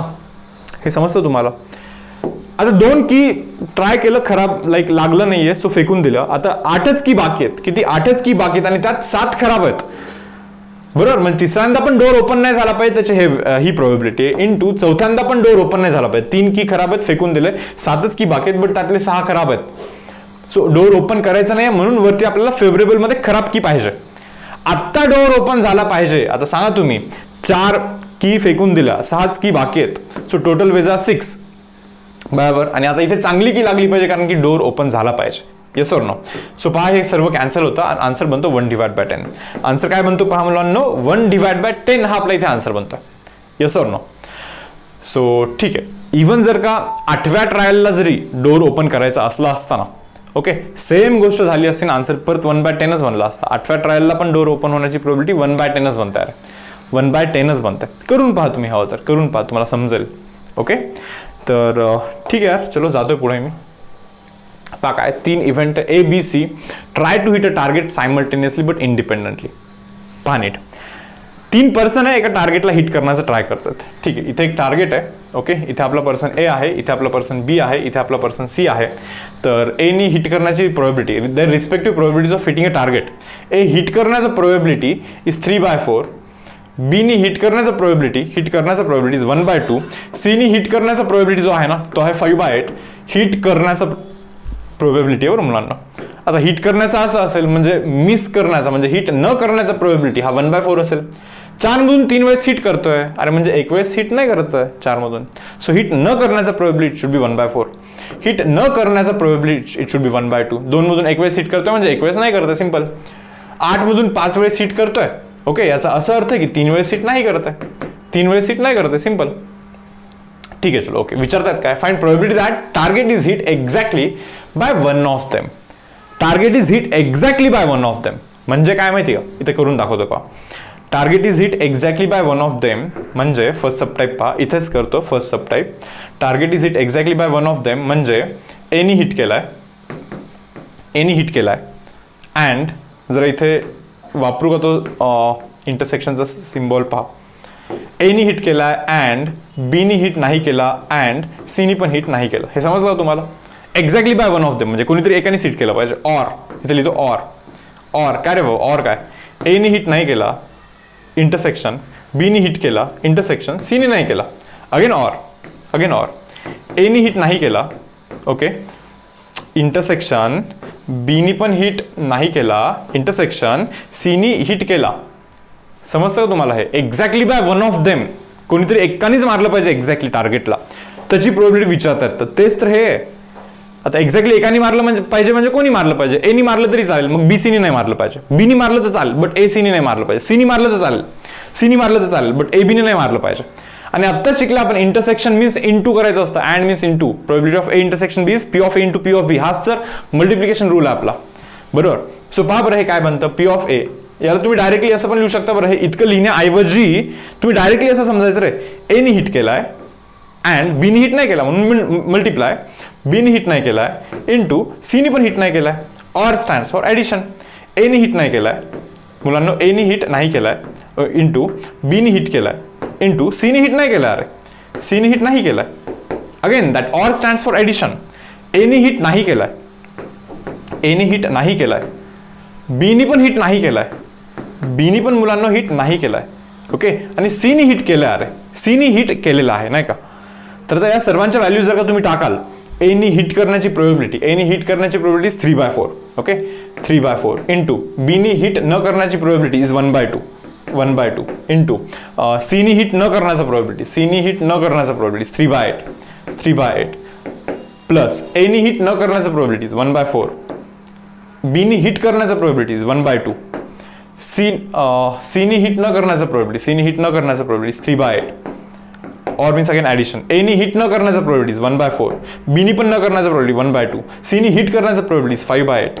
काही नाही रे, हे कॅल्क्युलेशन करा बरं तुम्ही, आन्सर बनून जाईल. ओके, सो हा आपला मुलांना सबटाईप नंबर 1चा आन्सर आहे. ओके, तर पहा हे थोडंसं मी रब करतोय. सबटाईप नंबर 2 वरती जायचं आता आपल्याला. पहा जरा वाचून घ्या बरं सबटाईप नंबर 2. सोपे समजत, काही लोड नाही रे. ओके, मल्टिप्लिकेशन रूल आहे हा, समजून घ्यायचं तुम्हाला फक्त एकदा व्यवस्थित. आणि पहा काही क्वेश्चन इथले असे असू शकतात की जे सीईटी पेक्षा थोडेसे लाईक डिफिकल्ट वाटू शकतो तुम्हाला. ओके, पण ना रे हे क्वेश्चन असेच घेतलेले आहेत की तुमचे कॉन्सेप्ट क्लिअर झाले पाहिजे. मग सीईटीला काही पण येऊ द्या, सोपा येऊ द्या, डिफिकल्ट येऊ द्या, डेफिनेटली तुम्हाला आलंच पाहिजे. जर का तुम्ही या प्रेझेंटेशनमधून each and every MCQ numerical तुम्ही जर का सॉल्व्ह करत असाल तर 100% गॅरंटी देतो मी तुम्हाला की सीईटी मधला जो कोणता क्वेश्चन असेल डेफिनेटली तुम्हाला आला पाहिजे. Now see, target is not hit by any of them. बाबा कोणीच हिट नाही केलंय. ओके, कोणीच हिट नाही केलंय म्हणजे काय, एनी हिट नाही केलंय and at the same time म्हणजे मल्टिप्लाय. बाबा बीनी पण हिट नाही केलाय, सीनी पण हिट नाही केलाय, तिघांनी पण हिट नाही केलाय. समजतं का, म्हणजे डायरेक्टली आपण जम्प केलो इथं. ॲक्च्युअलमध्ये टेक्निकली हे असं लिहिलं पाहिजे होतं, एनी हिट नाही केलाय अँड इंटरसेक्शन, बीनी पण हिट नाही केलाय इंटरसेक्शन, सीनी पण हिट नाही केलाय. आणि त्याच्यानंतर मग तो मल्टिप्लिकेशन रूल आपला, बरोबर ना. काय होता multiplication rule, probability of A intersection means P of A into P of B. So P of A complement into P of B complement into P of C complement. Okay, आपण directly इथे jump केलं, काही हरकत नाही, पण okay करू शकतो आपण ते. सो एनी हिट न करण्याचं प्रोबॅबिलिटी इज 1/4 1/4, बीनी हिट न करण्याचा प्रोबॅबिलिटी इज 1/2, हिट न करण्याचा 1/2, सीनी हिट न करण्याचा इज 3/8. ओके, सो हा मुलांना आपला इथे आन्सर बनतो. अरे 3/64 बनतो. किती? 3/64 बनतो. येस, पहा सी म्हणतोय टार्गेट इज हिट म्हणे. यार एक तर टार्गेट हिट होईल, नाहीतर हिट नाही होणार. टार्गेट इज हिट म्हणजे काय माहिती का? कोणी ना कोणीतरी एकाने हिट केलंय. मग एनी केला असेल, बीसीने नाही केला, किंवा बीनी केला एसीने नाही केला, किंवा सीनी केला एबीने नाही केला, किंवा एबीनी केला सीनी नाही केला, बीसीनी केला एनी नाही केला, एसीनी केला बीनी नाही केला, किंवा एबीसी तिघांनी पण हिट केला. असे खूप सारे केसेस बनतात. अरे आणि म्हणजे ते किती लेंदी बनतं नाही का? बट त्यापेक्षा बेटर असं करू शकता का? पहा सी सब टाईप, ते म्हणतात टार्गेट इज हिट. यार एक तर टार्गेट हिट होईल बरोबर, और नाही तर टार्गेट मिस होईल. एक तर हिट होईल ना तर मिस होईल. यार या व्यतिरिक्त काय होणार आहे? कोणी ना कोणी तिघांमधलं एखाद्याने हिट करेल, ऍटलिस्ट एकाने हिट करेल. दोन्ही केलं तरी चालेल, तिन्ही केलं तरी चालेल, म्हणजे हिट झालाय तो. किंवा कोणीच नाही करणार, म्हणजे हिटच नाही होणार. या व्यतिरिक्त काही होऊ नाही शकणार. सो शुअरिटी असेल ना मुलांना, तो प्रोबॅबिलिटीचा ॲडिशन 1 बनत असतो. माहिती आपल्याला हे फाईन. सो हिट होण्याचं प्रोबॅबिलिटी मीन्स 1 मायनस मिस होण्याचं प्रोबॅबिलिटी. ओके, 1 मायनस बाबा मिस होण्याचं प्रोबॅबिलिटी तर हेच आहे ना, target is not hit by any of them. तिघांनी नाही मारला म्हणजे मिस झालाय बरोबर. सो 1 मायनस ऑफ 3/64 करायला लागेल ना, म्हणजे 61/64 बनेल की नाही रे बाबा? हा ऑप्शन नंबर सबटाईप नंबर सीचा आन्सर आहे. Yes or no? डन. आता रब करू हे. तर पहा आता यातला लास्ट सबटाईप आपल्याला करायचा आहे. काय म्हणतात पहा, last subtype D, target is hit exactly by 2 of them. म्हणजे कोणते तरी दोघे मारतात म्हणे टार्गेटला. ओके, बस केसेस बनवायचे असतात रे व्यवस्थित, काही नाही बाकी. ओके, खूप काही अवघड नाही. कॅल्क्युलेशन तर तुम्ही पहा, मल्टिप्लिकेशन करायचं फक्त तुम्हाला नाही का, फ्रॅक्शनचं. कॅल्क्युलेशनचं काहीच बेसिकली असा काही प्रॉब्लेम नाही आहे सच. तर पहा रे आता काय करतोय मी. Target is hit exactly by 2 of them. Exactly कोणीतरी दोघे मारतात, म्हणजे ए मारतोय इंटू बी पण मारतोय इंटू सी नाही मारत आहे, और मीन्स ॲडिशन.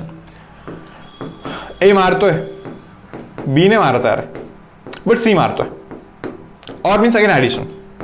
ए नाही मारत आहे अरे, बी मारतोय, सी पण मारतोय. मला वाटतं आणखीन काही पॉसिबल नाही आहे बहुतेक, नाही का? बरोबर ना. एक्झॅक्टली बाय 2 ऑफ देम, म्हणजे target is hit by exactly of 2 of them, म्हणजे एक्झॅक्टली दोघे जण मारतात. म्हणजे हेच तर केसेस आहेत. आता एनी हिट करण्याचं प्रोबॅबिलिटी 3/4 इंटू बीनी हिट न करण्याचं प्रोबॅबिलिटी इज 1/2. आता काय कॅल्क्युलेशन आहे पुढे. सीनी हिट बीनी हिट करण्याचं 1/2, सीनी हिट न करण्याचं is 3/8. Okay, plus any hit करण्याचं प्रोबॅबिलिटी इज 3/4. काय वाचतोय मी? बीनी हिट न करण्याचं प्रोबॅबिलिटी इज 1/2. ओके, सीनी हिट करण्याचं probability is 5/8. Okay, plus again any hit न करण्याचं प्रोबॅबिलिटी 1/4 आहे. ओके, बीनी हिट करण्याचं प्रोबॅबिलिटी इज 1/2, सीनी हिट करण्याचं प्रोबॅबिलिटी इज 5/8. बरोबर ना. हे सर्व टाकून द्यायचं आणि कॅल्क्युलेशन करायचं अरे बरोबर. सो हा आपला इथे आन्सर असणार आहे मुलांना. येस, तर जातोय पुढच्या क्वेश्चनवरती. काय म्हणतात पहा, probability that a student x solves a problem in dynamics is 2/5. म्हणजे एक probability, student x problem solve करण्याचा प्रोबॅबिलिटी इज 2/5. म्हणजे 5 वेळेस ट्राय केले की 2 वेळेस सॉल्व्ह करतोय. म्हणजे तो स्टुडंट एक्स जो आहे ना, तो प्रॉब्लेम सॉल्व्ह नाही करणार, त्याचं प्रोबॅबिलिटी 3/5 असेल. 5 मधून 2 वेळेस सॉल्व्ह करतोय म्हणजे 3 वेळेस नाही करत आहे. ठीक आहे, मान्य. And probability that student Y solve the same problem. हे पहा, स्टुडंट वाय आहे आपल्याकडे, तो स्टुडंट वाय प्रॉब्लेम सॉल्व्ह करण्याचा प्रोबॅबिलिटी 1/4 आहे. So probability that student Y solve the same problem is 1/4. म्हणजे 4 वेळेस ट्राय केले की 1 वेळेस सॉल्व्ह करतोय, म्हणजे स्टुडंट वाय प्रॉब्लेम सॉल्व्ह न करण्याचा प्रोबॅबिलिटी इज 3/4. 4 वेळेस सॉल्व्ह केलं तर 1 वेळेस सॉल्व्ह करतोय, म्हणजे 3 वेळेस नाही करत आहे. सो 3/4 प्रॉब्लेम सॉल्व्ह न करण्याचा प्रोबॅबिलिटी. ओके, विचारतात काय, what is the probability that problem is not solve. Problem सॉल्व्हच नाही झाला. मुलांना समजतं का? प्रॉब्लेम सॉल्व्ह झालेला नाहीये. ओके, आता प्रॉब्लेम इज नॉट सॉल्व्ह म्हणजे काय रे? हे पहा, कोणीच सॉल्व्ह नाही केलं. प्रॉब्लेम इज नॉट सॉल्व्ह म्हणजे एक्सनी पण सॉल्व्ह नाही केला अँड इंटू वायनी पण सॉल्व्ह नाही केला. दोघांनी नाही सॉल्व्ह केला. एक्सनी सॉल्व्ह नाही केला, त्याचं प्रोबॅबिलिटी 3/5. ओके, इंटू वायनी पण सॉल्व्ह नाही केला, त्याचं प्रोबॅबिलिटी 3/4. करा बरं, हे 9/20 बनणार आहे. हा सबटाईप नंबर 1 नाही आहे. सबटाईप नंबर 2 काय म्हणतोय पहा, प्रॉब्लेम इज सॉल्व्ह म्हणे. हे पहा, प्रॉब्लेम एक तर सॉल्व्ह होईल, नाही तर सॉल्व्ह नाही होणार. ओके, प्रॉब्लेम इज सॉल्व्ह 2 वेनी करू शकता. प्रॉब्लेम सॉल्व्ह केव्हा होईल माहिती का? जेव्हा एक्स प्रॉब्लेम सॉल्व्ह करेल, ओके, आणि वाय नाही करणार, किंवा और मीन्स ॲडिशन. एक्स प्रॉब्लेम नाही करणार सॉल्व्ह आणि वाय प्रॉब्लेम सॉल्व्ह करेल, or means again addition, x पण प्रॉब्लेम सॉल्व्ह करेल, ओके, आणि वाय पण प्रॉब्लेम सॉल्व्ह करेल, वाय पण प्रॉब्लेम सॉल्व्ह करेल. आय होप तुम्हाला हे सर्व व्हॅल्यूज माहिती आहेत तर टाकून देऊन कॅल्क्युलेशन करा ना. दुसरा ऑप्शन तुमच्याकडे काय आहे माहिती का, असं पण करू शकता तुम्ही. एक तर यार प्रॉब्लेम सॉल्व्ह होईल, ओके, ऑर नाही तर प्रॉब्लेम सॉल्व्ह नाही होणार आहे आणि यांचं ऍडिशन 1 बनलं पाहिजे. प्रॉब्लेम दिलाय ना आपण त्यांना, तो प्रॉब्लेम दिलाय, एक तर सॉल्व्ह होईल. दोघांमधून कोणाकडून एकाकडून जरी सॉल्व्ह झालं तरी सॉल्व्ह झालं. माझं एम तर काय, बस मला त्याचं सोल्युशन पाहिजे, कोणीही द्या. एकाने दिलं तरी चालेल, त्यांनी दिलं तरी चालेल, दोघांनी दिलं तरी चालेल. एक तर प्रॉब्लेम सॉल्व्ह होईल, नाही तर दोघे पण नाही करणार, सॉल्व्ह नाही होणार. मग हे याच्या व्यतिरिक्त काही पॉसिबल नाही. सो याची ऍडिशन बनते 1. That means probability that problem is solved, it should be equal to 1 minus probability that problem is not solved. Problem not सॉल्व्हचा प्रोबॅबिलिटी आत्ताच काढला आपण, दोघांनी सॉल्व्ह नाही केला. ओके, 9/20. काय रे 20 इथे गेलं की 11/20 येतं. या मेथडनी पण करा, 11/20 येतं. असं पण करा, 11/20च येणार आहे आन्सर. ओके, सो जाऊ पुढे. Next, problem is solved exactly by one of them. म्हणजे समजतं, एक्झॅक्टली कोणीतरी एकच प्रॉब्लेम सॉल्व्ह करतं. म्हणजे मला असं वाटतं एक्स करतोय वाय नाही करत, वाय करतोय एक्स नाही करत, या दोघांचं ऍडिशन विचारलंय त्यांनी. समजतं का? थर्ड सबटाईपमध्ये मुलांना त्या दोघांचं ऍडिशन विचारलेलं आहे. Problem is solved exactly by one of them, म्हणजे एक करतोय दुसरा नाही करत, ऑर दुसरा करतोय पहिला नाही करत. ओके, आय होप तुम्हाला हे समजलं असेल. ओके, जातोय पहा पुढे. नेक्स्ट सम काय म्हणता पहा. A speaks truth in 80% of cases. Person A आहे, person A he speaks truth in 80% of cases. म्हणजे प्रोबॅबिलिटी दॅट तो खरं बोलण्याचा जो प्रोबॅबिलिटी आहे that is 80% means 80 divide by 100. Okay, that means 4/5. Okay, so person A खरं बोलण्याचं probability 4/5 आहे. ठीक आहे, म्हणजे पर्सन ए लाईक खोटं बोलण्याचं probability should be 1/5.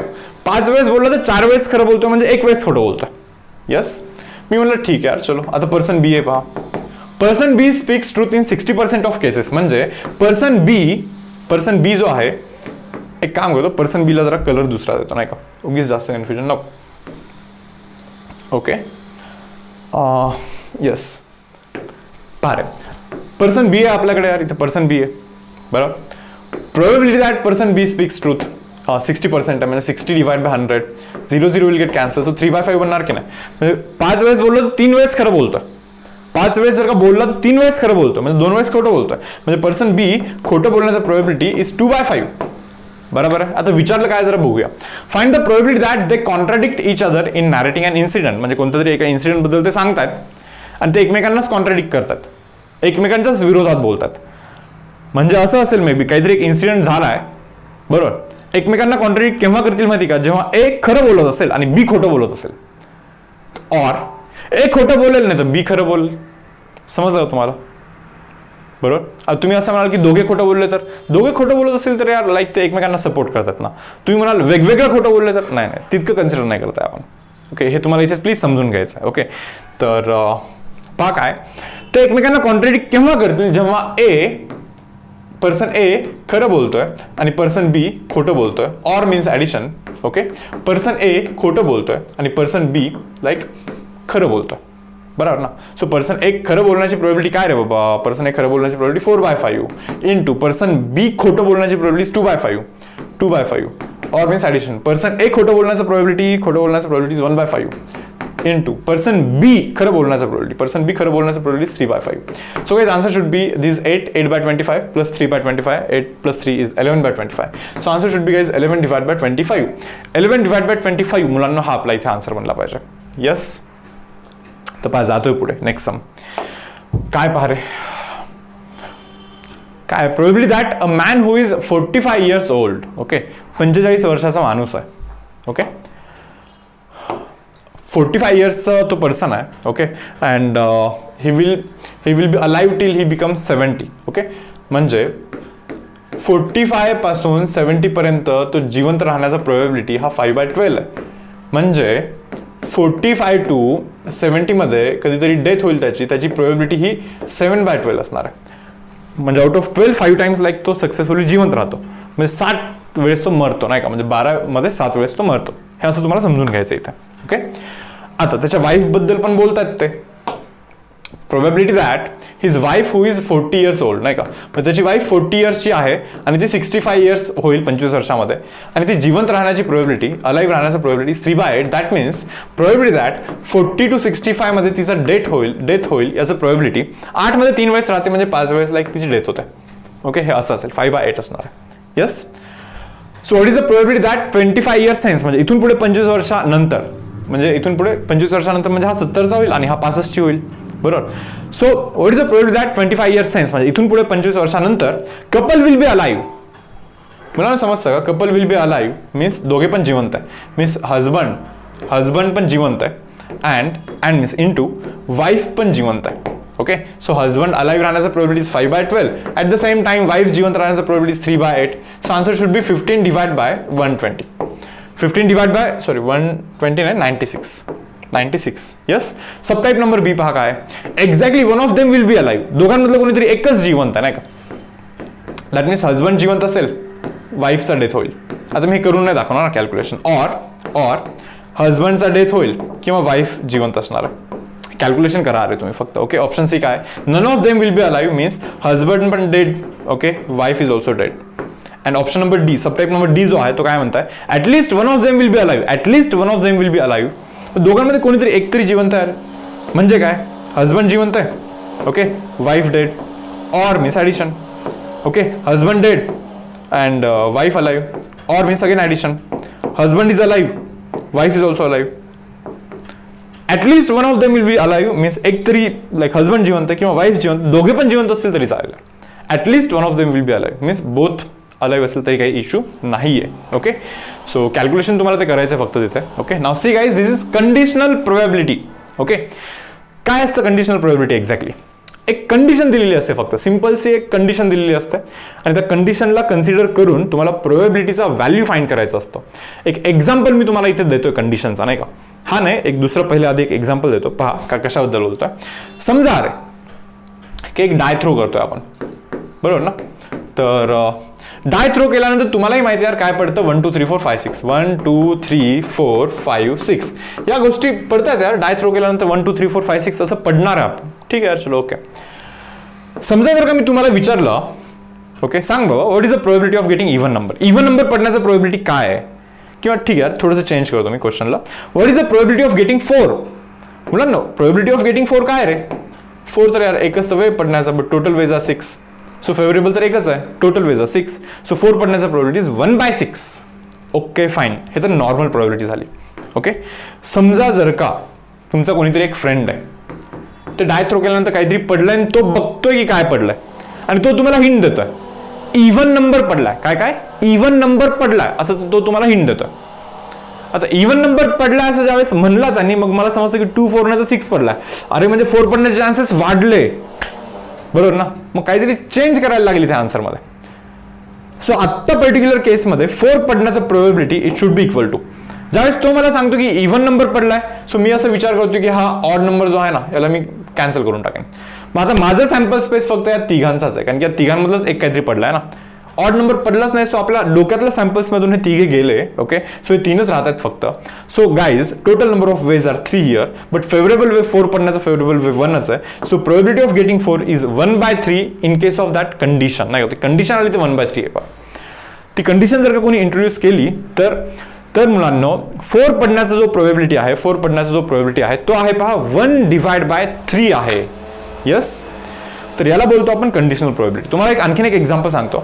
3 fair coins R tossed. या 3 कॉइन्स जर का टॉस केलं तर साहजिक आहे यार सॅम्पल स्पेस काय बनणार आहे, head head head head head tail, then head tail head, head tail tail, tail tail tail, tail tail head, tail head tail, tail head head, अशाच गोष्टी पडणार आहेत ना रे मुलांना. Okay, 3 fair coins are toss, 3 जर का कॉइन टॉस केलंय तर अशाच काहीतरी गोष्टी पडणार. Fine, what is the probability of getting 3 heads. मुलांनो 3 हेड पडण्याचं प्रोबॅबिलिटी काय आहे, तुम्हालाही माहिती आहे 3 हेड तर एकच आहे, बट टोटल तर 8 आहेत. सो 1/8 असली पाहिजे, बट पुढे काहीतरी दिले त्यांनी.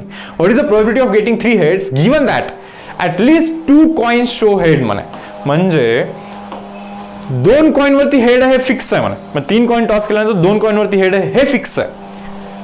म्हणजे जे पडलेलं आहे ना ओके, ते एक तर हे पडलेलं आहे, 2 कॉईनवरती हेड आहे हे फिक्स आहे म्हणजे हे पडू शकतो, 2 कॉईनवरती हेड आहे म्हणजे हे पडू शकतो, अरे ओके 2 कॉईनवरती हेड आहे म्हणजे ॲटलीस्ट 2 कॉईनवरती हेड आहे म्हणतात म्हणजे हे पण पडू शकतो. ओके, बाकी आणखीन काही नाही आहे, म्हणजे हे पडलेलं बिलकुल पण नाही आहे, हे 100% आपण शुअर आहे हे पडलंच नाही आहे.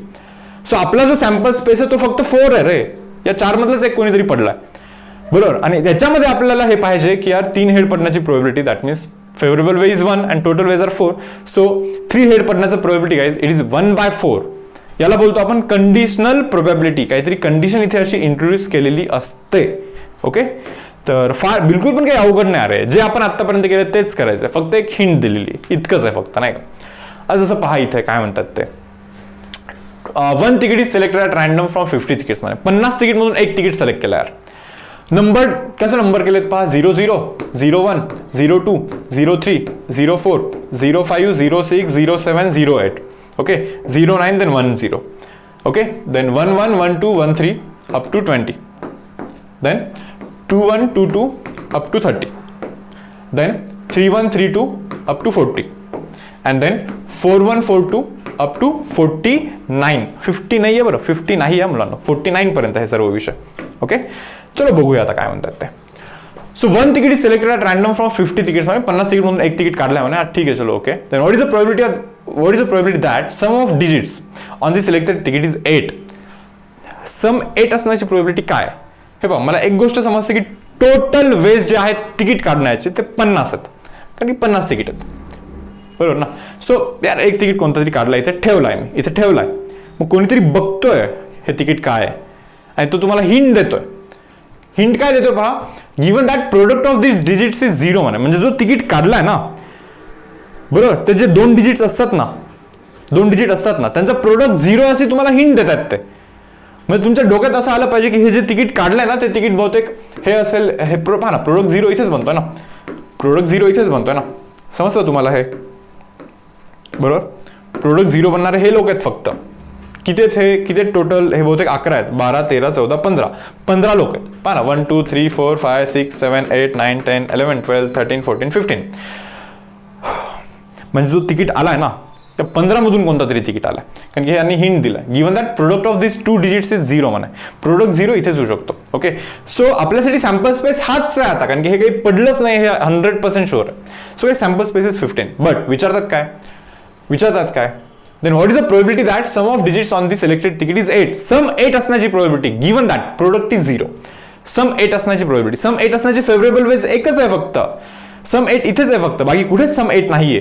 so favorable way is only 1 and total ways are 15. that means answer should be guys 1 divide by 15. अरे काही चुकीचं केलं का मी इथे. 0, 0, 01, 02, 03, 04, 05, 06, 07, 08, 09, 10. Okay, then 20, 30, 40. अरे यार याला काय करतोय चला मी इथे, याला घ्यायचं नाहीये. ओके, कशासाठी घेतोय काय माहिती. तर 14 येतं इथे नाही का. सो 1 डिवाइड बाय 14 येतो, 14 गिवन दॅट प्रोडक्ट इज 0. इथे थोडी ना प्रोडक्ट 0 आहे, सो 14 आहे तसं नाही का. सो 1 डिवाइड बाय 14 मुलांना हे आपलं इथे आन्सर असलं पाहिजे. ओके, जातोय पहा पुढच्या क्वेश्चनवरती. काय म्हणतात पहा, अ बॅग कंटेन्स 3 रेड मार्बल्स. एक बॅग आहे ज्याच्यामध्ये 3 रेड मार्बल्स आहेत आणि 4 ब्लू मार्बल्स आहेत. 3 रेड मार्बल आहे आणि 4 ब्लू मार्बल आहेत. अरे मी म्हणलं ठीक आहे चलो okay. 2 marbles are drawn at random with replacement. 2 marble काढतोय विदाउट रिप्लेसमेंट. पहिला मार्बल काढला, टाकला का वापस नाही. दुसरा मार्बल काढला, विदाउट रिप्लेसमेंट काढायचं आहे मुलांना, विदाउट रिप्लेसमेंट काढायचं आहे. ओके, हे तुम्हाला इथे समजून घ्यायचं आहे. ठीक आहे, मी एक काम करतो. 3 रेड मार्बल आहेत, रेड रेड रेड, आणि 4 ब्लू मार्बल आहेत. ओके, 4 ब्लू, 1, 2, 3, 4, 4 ब्लू मार्बल आहे. मी म्हणलं ठीक आहे चलो ओके. पुढे काय, दोन मार्बल ड्रॉ करतोय आपण. If the first marble drawn is red, पहिला मार्बल जो काढलाय तो रेड आहे, म्हणजे रेड मार्बल गायब झाला. अरे आता जो सेकंड अटेम्प्ट करतोय ना, then what is the probability that second marble is a blue. Second marble blue असण्याची प्रोबॅबिलिटी काय. कंडिशन दिली आहे की पहिला मार्बल गेलाय, रेड गेलाय. आता सेकंड ब्लू असण्याची प्रोबॅबिलिटी, ब्लू किती आहेत 4 आहेत, टोटल किती आहेत 6 आहेत. सिंपल बरोबर ना, ब्लू 4 आहेत आणि टोटल 6 आहेत. So this is conditional probability. Condition दिली आहे त्यांनी काहीतरी की पहिला मार्बल काय आहे हे कंडिशन दिली आहे. ओके, हे तुम्हाला समजायचं इथं. So this is called as guys conditional probability. त्याच्यामधला आणखीन एक सम घेतोय मी इथे, इंट्रोड्यूस करतोय. पहा काय, 200 patients who had either I surgery और थ्रोट सर्जरी. एक तर आय सर्जरी झाला नाही तर थ्रोट सर्जरी झालेलं आहे. तर नीट बघा. Okay, were asked whether they are satisfied or unsatisfied. म्हणजे थ्रोट सर्जरी आय सर्जरी झालाय, त्यांना विचारले की तुम्ही सॅटिस्फाईड आहात सर्जरीपासून की नाही आहेत सॅटिस्फाईड. मग त्याचा एक डेटा कलेक्ट केला. पहा जरा इथे थ्रोट सर्जरी झालेले टोटल 95 लोक आहे. त्याच्यामध्ये 70 सॅटिस्फाईड आहे, 25 अनसॅटिस्फाईड आहे. आय सर्जरी झालेले टोटल 105 लोक आहे. त्याच्यामध्ये 90 सॅटिस्फाईड, 15 अनसॅटिस्फाईड आहे. बरोबर ना. So total patients are 200. Fine. Total satisfied 160 satisfied आहेत आणि अनसॅटिस्फाईड 40 आहेत. यार ओके सर्व काही. आता if 1% from 200 patient is selected at random, determine the probability. एक पर्सन सिलेक्ट केला ते 200 लोकांमधून आणि काय केलं पहा, त्याला विचारलं काय पहा, find the probability that person was satisfied given that person had a throat surgery. हे पहा 200 मधून सिलेक्ट केला आपण, मग त्या 200चा विचार करतोय का नाही, का नाही विचार करत मी तुम्हाला सांगतो. Given that person had a throat surgery म्हणजे तर पर्सनचा थ्रोट सर्जरी झालाय, थ्रोट सर्जरी झालाय टोटल वाले 95 आहेत. म्हणजे ना आता 95 लोकांचाच विचार करायचा आहे. तो त्या 95 मधलाच आहे. थ्रोट सर्जरी झालाय म्हणजे तो 95 मधला आहे. Then find probability that person was satisfied. 95 मध्ये सॅटिस्फाईड किती आहेत? 70 आहेत. 95 मध्ये सॅटिस्फाईड किती आहेत? 70 आहेत. सो सॅटिस्फाईड असण्याची probability given that throat surgery झालेला आहे इज 70/95. हे कॅल्क्युलेशन तुम्ही करू शकता पुढे. Okay, now second one, find the probability that person was unsatisfied given that person had a eye surgery. यार मुळात त्याचा आय सर्जरी झालाय. मग आय सर्जरी झालेले लोक किती आहेत? 105 आहेत ना. आय सर्जरी झालेले 105 आहेत ना, बरोबर की नाही. तर मग यार आय सर्जरी झालेले 105 आहेत आणि मग अनसॅटिस्फाईड चे वेज किती आहेत? आय सर्जरीमध्ये अनसॅटिस्फाईड वेज 15 आहेत. आपल्यासाठी फेवरेबल 15 आहे सध्या, कारण की आपल्याला अनसॅटिस्फाईड लोकांचा प्रोबॅबिलिटी फाइंड करायचा आहे. So favourable 15 but total eye surgery वाले 105. So his answer should be 1/7. And then finally पहा काय, person had throat surgery given that person was unsatisfied. हे पहा पर्सन घेतला आपण, तो अनसॅटिस्फाईड आहे म्हणजे बेसिकली 40 मधला तो आहे. म्हणजे फक्त 40 लोकांचा तुम्हाला इथे विचार करायचा. ओके, काय म्हणतात ते, find probability that person had a throat surgery. बरोबर ना. Given that person is unsatisfied. Unsatisfied म्हणजे तो 40 मधला आहे. मग 40 मध्ये ओके थ्रोट वाले किती आहेत?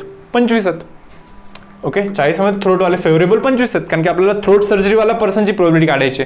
40 मध्ये थ्रोट सर्जरी वाले 25 आहेत, डिवाइड बाय 40 आहे. सो हा सबटाईप नंबर सी चा आन्सर मुलांना हा 25 डिवाइड बाय 40 असा असणार आहे. ओके, तर जातोय पुढे. पहा नेक्स्ट आर्टिकल काय पहा, डिपेंडंट अँड इंडिपेंडंट इव्हेंट्स. तर पहा मुलांना आता नेक्स्ट आर्टिकल आहे पहा, dependent and independent events. Dependent आणि इंडिपेंडंट इव्हेंट बद्दल आता इथे आपण डिस्कशन करणार आहे. काय असतं हे डिपेंडंट आणि इंडिपेंडंट इव्हेंट्स म्हणजे. ओके, पहिले मी सांगतो पहा इंडिपेंडंट इव्हेंट बद्दल. आतापर्यंत आपण बऱ्यापैकी क्वेश्चन्स ना इंडिपेंडंट इव्हेंटचेच केलेले आहेत ऍक्च्युअल मध्ये. तर पहा मी तुम्हाला इथे एक ऑब्जेक्ट दाखवतोय. आता या ऑब्जेक्टला ना रे 2 पर्सन आहेत जे की एम करतात. Say for example let this person be person number A. हा ना आपला पर्सन नंबर ए आहे आणि हा आपला पर्सन नंबर बी आहे. हे दोघे पण ना या ऑब्जेक्टला लाईक काहीतरी थ्रो करून मारतायत, हिट करतायत. ओके, आता पहा मुलांनो, हा पर्सन नंबर ए जो आहे या ऑब्जेक्टला हिट करण्याचा काहीतरी प्रोबॅबिलिटी असेल ना. Okay, let P of A be the probability that person A will hit that target. या ऑब्जेक्टला हिट करण्याचा probability, let that probability be 2/3. म्हणजे याने 3 वेळेस ट्राय केलं तर 2 वेळेस हिट होणार आहे. ओके, पहा याने पण तर याला एम करतोय, थ्रो करतोय, मारतोय, लागेल may be. Okay, may be नाही लागणार. सो पर्सन बी त्या ऑब्जेक्टला हिट करण्याचा जो काही प्रोबॅबिलिटी आहे मुलांनो, लेट दॅट प्रोबॅबिलिटी बी 1/2. म्हणजे 2 वेळेस ट्राय केला तर 1 वेळेस लागणार आहे, 3 वेळेस ट्राय केलं तर 2 वेळेस लागणार आहे. हे दोघे टोटली इंडिपेंडंट इव्हेंट्स आहेत. म्हणजे याचा लागतोय की नाही याच्यावरती याचा लागतोय की नाही हे डिपेंड नाही करणार आहे. हे समजतंय का? याच्या प्रोबॅबिलिटीवरती याची प्रोबॅबिलिटी डिपेंड नाही करणार आहे, किंवा याचा आउटकम काय आहे त्याच्यावरती याचा आउटकम डिपेंड नाही करणार आहे, किंवा याचा आउटकम काय आहे म्हणजे याचा लागतोय की मे बी मिस होतोय, हिट होतोय की मे बी मिस होतोय. ओके, काही असेल त्याच्यावरती याची प्रोबॅबिलिटी डिपेंड नाही करणार आहे, याच्या स्वतःच्या ॲबिलिटीवरती डिपेंड करेल की हा हिट करू शकतो की नाही तो, किंवा हिट करण्याची प्रोबॅबिलिटी जे काही असेल याच्या स्वतःच्या ॲबिलिटीवरती डिपेंड करेल की यार हिट करू शकतो की नाही, किंवा हिट करण्याची ॲबिलिटी काय असेल हे त्याच्या स्वतःच्या ॲबिलिटीवरती डिपेंड करणार आहे. सो अशा इव्हेंटला मुलांना आपण बोलतोय इंडिपेंडंट इव्हेंट्स. इंडिपेंडंट इव्हेंट्स काहीच डिपेंड नाही करतात एकमेकांवरती, बरोबर. आता इंडिपेंडंट इव्हेंटच्या केसमध्ये कसं असतं पहा, समजा जर का तुम्हाला कोणी विचारलं ओके की यार पर्सन नंबर एचा पण लागला पाहिजे अँड पर्सन नंबर बीचा पण लागला पाहिजे, मग तुम्ही काय सांगणार सांगा बरं. पर्सन नंबर एचा लागला पाहिजे अँड आहे म्हणजे इंटू आहे, पर्सन नंबर बीचा लागला पाहिजे असंच बोलाल ना. अरे तुम्ही तर बोलाल हे तर आपण ऑलरेडी शिकलंय, हे तर ऑलरेडी शिकलेलं आहे आपण, नाही का. Probability of A intersection B in case of independent events is probability of A into probability of B into probability of B. म्हणजे इथे ए पण झाला पाहिजे बी पण झाला पाहिजे, इव्हेंट ए पण झाला पाहिजे म्हणजे एनी हिट केलं पाहिजे and at the same time बीनी पण हिट केलं पाहिजे. सो एनी हिट करण्याचा प्रोबॅबिलिटी पी ऑफ ए, बीनी हिट करण्याचा probability P of B. Okay, so probability of A intersection B is nothing but P of A into P of B in case of independent events. In case of independent events. Okay? ठीक आहे, आता पहा रे पुढे आणखीन. आता थोडंसं dependent पाहूया. आता डिपेंडंट पाहिल्यानंतर मग समजेल काय डिफरन्स आहे दोघांमध्ये, नाही का. पहा रे, एक ना बॉक्स आहे. आता या बॉक्समध्ये 1 2 3 4 येलो कलरचे बॉल्स आहेत यार, 4 पिवळे बॉल्स आहेत. ओके, त्याच्यानंतर इथे रेड बॉल्स पण ड्रॉ करतो मी. पहा इथे 3 रेड बॉल्स आहेत, समजतं का. 3 रेड आहेत 4 येल्लो आहेत, बरोबर. आता काय विषय माहिती का की 2 लोक बॉल काढणार आहेत, तेच पर्सन नंबर ए आणि पर्सन नंबर बी, त्याच दोघांना ठेवूया आपण इथे परत. आता चान्स मी देतोय पर्सन नंबर ए ला, पहिला चान्स मी पर्सन नंबर ए ला देतोय. मी म्हणतोय की चल तू बॉल काढ. ओके, तो बॉल काढतोय, त्याच्याकडेच ठेवतोय, बरोबर. आता मी जर का तुम्हाला असं विचारत असेल मुलांना की पर्सन नंबर बी ला रेड बॉल निघण्याचं काय प्रोबॅबिलिटी आहे बाबा, पर्सन नंबर बी ला रेड बॉल निघण्याचं काय प्रोबॅबिलिटी आहे, बरोबर. मग तुम्ही म्हणाल इथे 3 रेड बॉल आहेत, तर divide by total number of balls 7. So favourable 3 आहे, टोटल 7 आहे. सो 3/7 असेल का, अरे नसेल रे. पर्सन नंबर ए ला तुम्ही चान्स दिला होता, बरोबर ना, तो एक बॉल काढून घेऊन जातोय, तुम्हाला माहितीच नाही ना की त्यांनी कोणता बॉल काढलेला आहे. म्हणजे पर्सन नंबर बी ला रेड बॉल निघण्याचा जो प्रोबॅबिलिटी आहे हे डिपेंड करतं पर्सन नंबर ए नी कोणता बॉल काढला त्याच्यावरती. Say for example person number A नी जर का रेड बॉलच काढलेला असेल, काढून घेऊन गेला अरे तो, बरोबर. मग सांगा पर्सन नंबर बी ला रेड बॉल निघण्याची प्रोबॅबिलिटी काय. रेड तर आता 2च उरले ना, टोटल 6 बॉल्स आहेत, समजतं का. 1 2 3 4 5 6 टोटल 6 बॉल्स आहेत. यस, पण समजा जर का चुकून पर्सन नंबर ए नी येलो बॉल जर का काढलेला असेल, येलो बॉल काढला असेल, तर पर्सन नंबर बी ला रेड बॉल निघण्याची प्रोबॅबिलिटी, रेड तर आता इथे 3 राहतील, डिवाइड बाय टोटल तर 6 आहेत. हे समजतं का. सो पर्सन नंबर बी ला रेड बॉल निघेल की नाही निघणार याची जी काही प्रोबॅबिलिटी आहे त्या प्रोबॅबिलिटीची व्हॅल्यू मुलांना पर्सन नंबर ए नी काय काढलेला आहे याच्यावरती डिपेंड करत असते. सो म्हणून आपण या 2 इव्हेंटला डिपेंडंट इव्हेंट्स बोलतोय, किंवा तुम्ही असं म्हणू शकता हा इव्हेंट त्याच्यावरती डिपेंड करतोय, हा इव्हेंट त्याच्यावरती डिपेंड करतोय, अरे करतोय, बरोबर. ठीक आहे यार. सो आता पहा क्वेश्चन काय, नीट पहा काय. Find probability that person A ला पण रेड बॉल निघालाय and at the same time person B ला पण रेड बॉल निघालाय. तुम्हाला समजतं का हे दोघांनी पण रेड बॉल काढलेला आहे, याची प्रोबॅबिलिटी काय काय बाबा, याची प्रोबॅबिलिटी काय. ठीक आहे, तर थोडंसं रब करतोय पहिले. पर्सन ए नी पण रेड काढलाय, पर्सन बी नी पण रेड काढलाय, दोघांना रेड बॉलच आलेले आहेत, याची प्रोबॅबिलिटीचं आपण आता इथे डिस्कशन करतोय, बरोबर. या पर्सनला जरा गायब करतोय इथून. ओके, नाउ सी, दोघांना पण रेड बॉल आलेत, याची प्रोबॅबिलिटी फाइंड करतोय काय. ओके, मी असं म्हणू शकतो का रे याला, पर्सन ए ला रेड बॉल निघालाय अँड इंटू पर्सन बी ला पण रेड बॉल निघालाय, गिवन दॅट ए ला रेड बॉल निघालाय. म्हणजे मला इथे सांगायला लागतं पर्सन बी चा जो इव्हेंट आहे तो कर्तव्य मला सांगायला लागतं त्याला की बाबा ए ला रेड बॉल निघालाय, बरोबर ना. हे आपण इन्फॉर्मेशन देतच असतो ना त्याला. पण पर्सन ए ला रेड बॉल निघण्याची प्रोबॅबिलिटी, 3 रेड बॉल आहेत टोटल, पण टोटल तर बॉल्स किती आहेत, 7 आहेत. पर्सन ए ला रेड बॉल निघण्याची ही प्रोबॅबिलिटी आहे इंटू पर्सन बी ला रेड बॉल निघण्याचे आता 2च रेड बॉल आहेत फक्त, बरोबर. आणि टोटल बॉल तर 6च आहेत फक्त, कारण की एक बॉल तिथे गेला पर्सन ए ला, बरोबर ना. सो हे काय केलं माहिती का आपण, पर्सन नंबर बी ला रेड बॉल निघण्याची probability given that person number ए ला रेड बॉल गेलेला आहे, बरोबर ना. हे असंच विचार केला होता ना आपण, म्हणजे इथे सांगायला लागतं रे आपल्याला, कारण की हा बी इव्हेंट, तो जो सेकंड इव्हेंट आहे ना, तो डिपेंड करतो पहिल्या इव्हेंटवरती. सो म्हणून ते तिथे आपल्याला तिथे मेन्शन करायला लागणार आहे. Yes or no. So B depend करतोय म्हणून मेन्शन करायला लागतं आपल्याला तिथे, की ए झालाय तर मग बाबा तू ठरव तुझी प्रोबॅबिलिटी काय. ओके, हे आपल्याला इथे असं सांगायचं असतं. अशा इव्हेंटला मुलांना डिपेंडंट इव्हेंट्स बोलतो. अशा इव्हेंट्सला आपण डिपेंडंट इव्हेंट्स बोलतो. सो जस्ट समराइज करतो फास्टमध्ये. Okay, in case of independent events, पहा इंडिपेंडंट इव्हेंट जर का असतील दोन्ही, तर probability of A intersection B it should be equal to probability of A. हे पहा नीट पहा, काय ए आणि बी दोघे झाले पाहिजे. ए झाला पाहिजे इनटू बी पण झाला पाहिजे, given that A has awkward. अरे पण याला पाहिजेच नाही ना ए झाला काय किंवा न झाला काय. प्रोबॅबिलिटी ऑफ बी थोडी ना त्या एच्या प्रोबॅबिलिटीवर डिपेंड करते, किंवा ए झाला काय किंवा न झाला काय. प्रोबॅबिलिटी ऑफ बी तर फिक्स आहे काहीतरी. सो गरजच नाही याला इथे सांगण्याची की ए झालाय म्हणून. बरोबर. पण डिपेंडंट इव्हेंटच्या केसमध्ये, ओके मुलांना, डिपेंडंट इव्हेंटच्या केसमध्ये probability of A intersection B, probability of A intersection B it should be equal to probability of A into A झाला. ए आणि बी दोन्ही झाले पाहिजे, म्हणजे ए झालाय इनटू बी पण झालाय. अरे गिव्हन दॅट, ओके ए झालाय.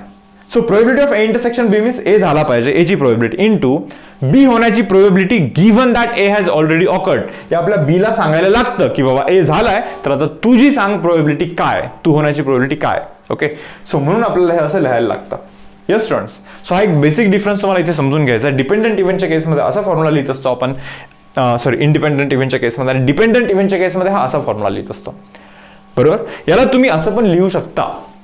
पहा तुम्हाला ए आणि बी दोघे लाईक झाले पाहिजे असं पाहिजे ना. मग पहिले बी झाला तर काय प्रॉब्लेम आहे तुम्हाला, चालतं यार बी झाला पाहिजे पहिले, देन त्याच्यानंतर ए झाला पाहिजे given that B has already occurred. समजतं तुम्हाला. तुमचं टार्गेट तर इतकंच आहे ना की ए पण झाला पाहिजे बी पण झाला पाहिजे. मग आधी कोण होते, काय करायचं आपल्याला, नाही का. सो बी झाला पाहिजे, देन ए झाला पाहिजे given that B has already occurred. त्याला सांगायला लागेल आपल्याला भाऊ बी झालाय तर तुझी होण्याची प्रोबॅबिलिटी काय आहे. समजतं का. सो याला बोलतो आपण मुलांना dependent events. Okay, so dependent independent event बद्दल थोडंफार आता बेसिक आपण डिस्कशन करून घेतलेलं आहे. ओके, तर आता डायरेक्टली क्वेश्चन पाहूया आपण. पाहूया आता काय क्वेश्चन आहे. 2 cards are drawn at random, okay, one after the other from pack of 52 cards. 52 card मधून मला 2 कार्ड काढलेले आहेत. ओके, विदाउट रिप्लेसमेंट, म्हणजे वापस ठेवायचंय का नाही. Yes. What is the probability that both the cards drawn are a face card. पहा मुलांना, 52 कार्ड मध्ये टोटल 12 फेस कार्ड असतात आणि total 40 like non face card असतात. 40, बट 12 फेस कार्ड असतात. आता हा सम जो आहे तो दोन्ही मेथडने येतो. परमिटेशन लाईक कॉम्बिनेशनचा यूज करून पण येतो, आणि आत्ताचा जो कॉन्सेप्ट आपण डिस्कस केला तो यूज करून पण येतो. नीट बघा क्वेश्चन काय, की आपण 2 कार्ड काढतोय. दोन बरोबर ना. आपण 2 कार्ड काढतोय, तर दोन्ही कार्ड फेस कार्ड असण्याची प्रोबॅबिलिटी विचारतात. यार फेवरेबल म्हणजे काय, दोन्ही कार्ड फेस कार्ड असले पाहिजे, divide by total number of ways R 52C2 ना. समजतं का. 2 कार्ड काढायचे, 52 कार्ड मधून 2 कार्ड काढा ना. This are total number of ways. बरोबर. फेवरेबल वेज काय रे, दोन्हीच्या दोन्ही फेस कार्ड पाहिजे. बाबा फेस कार्ड मधून 2 कार्ड काढा तुम्ही. बरोबर.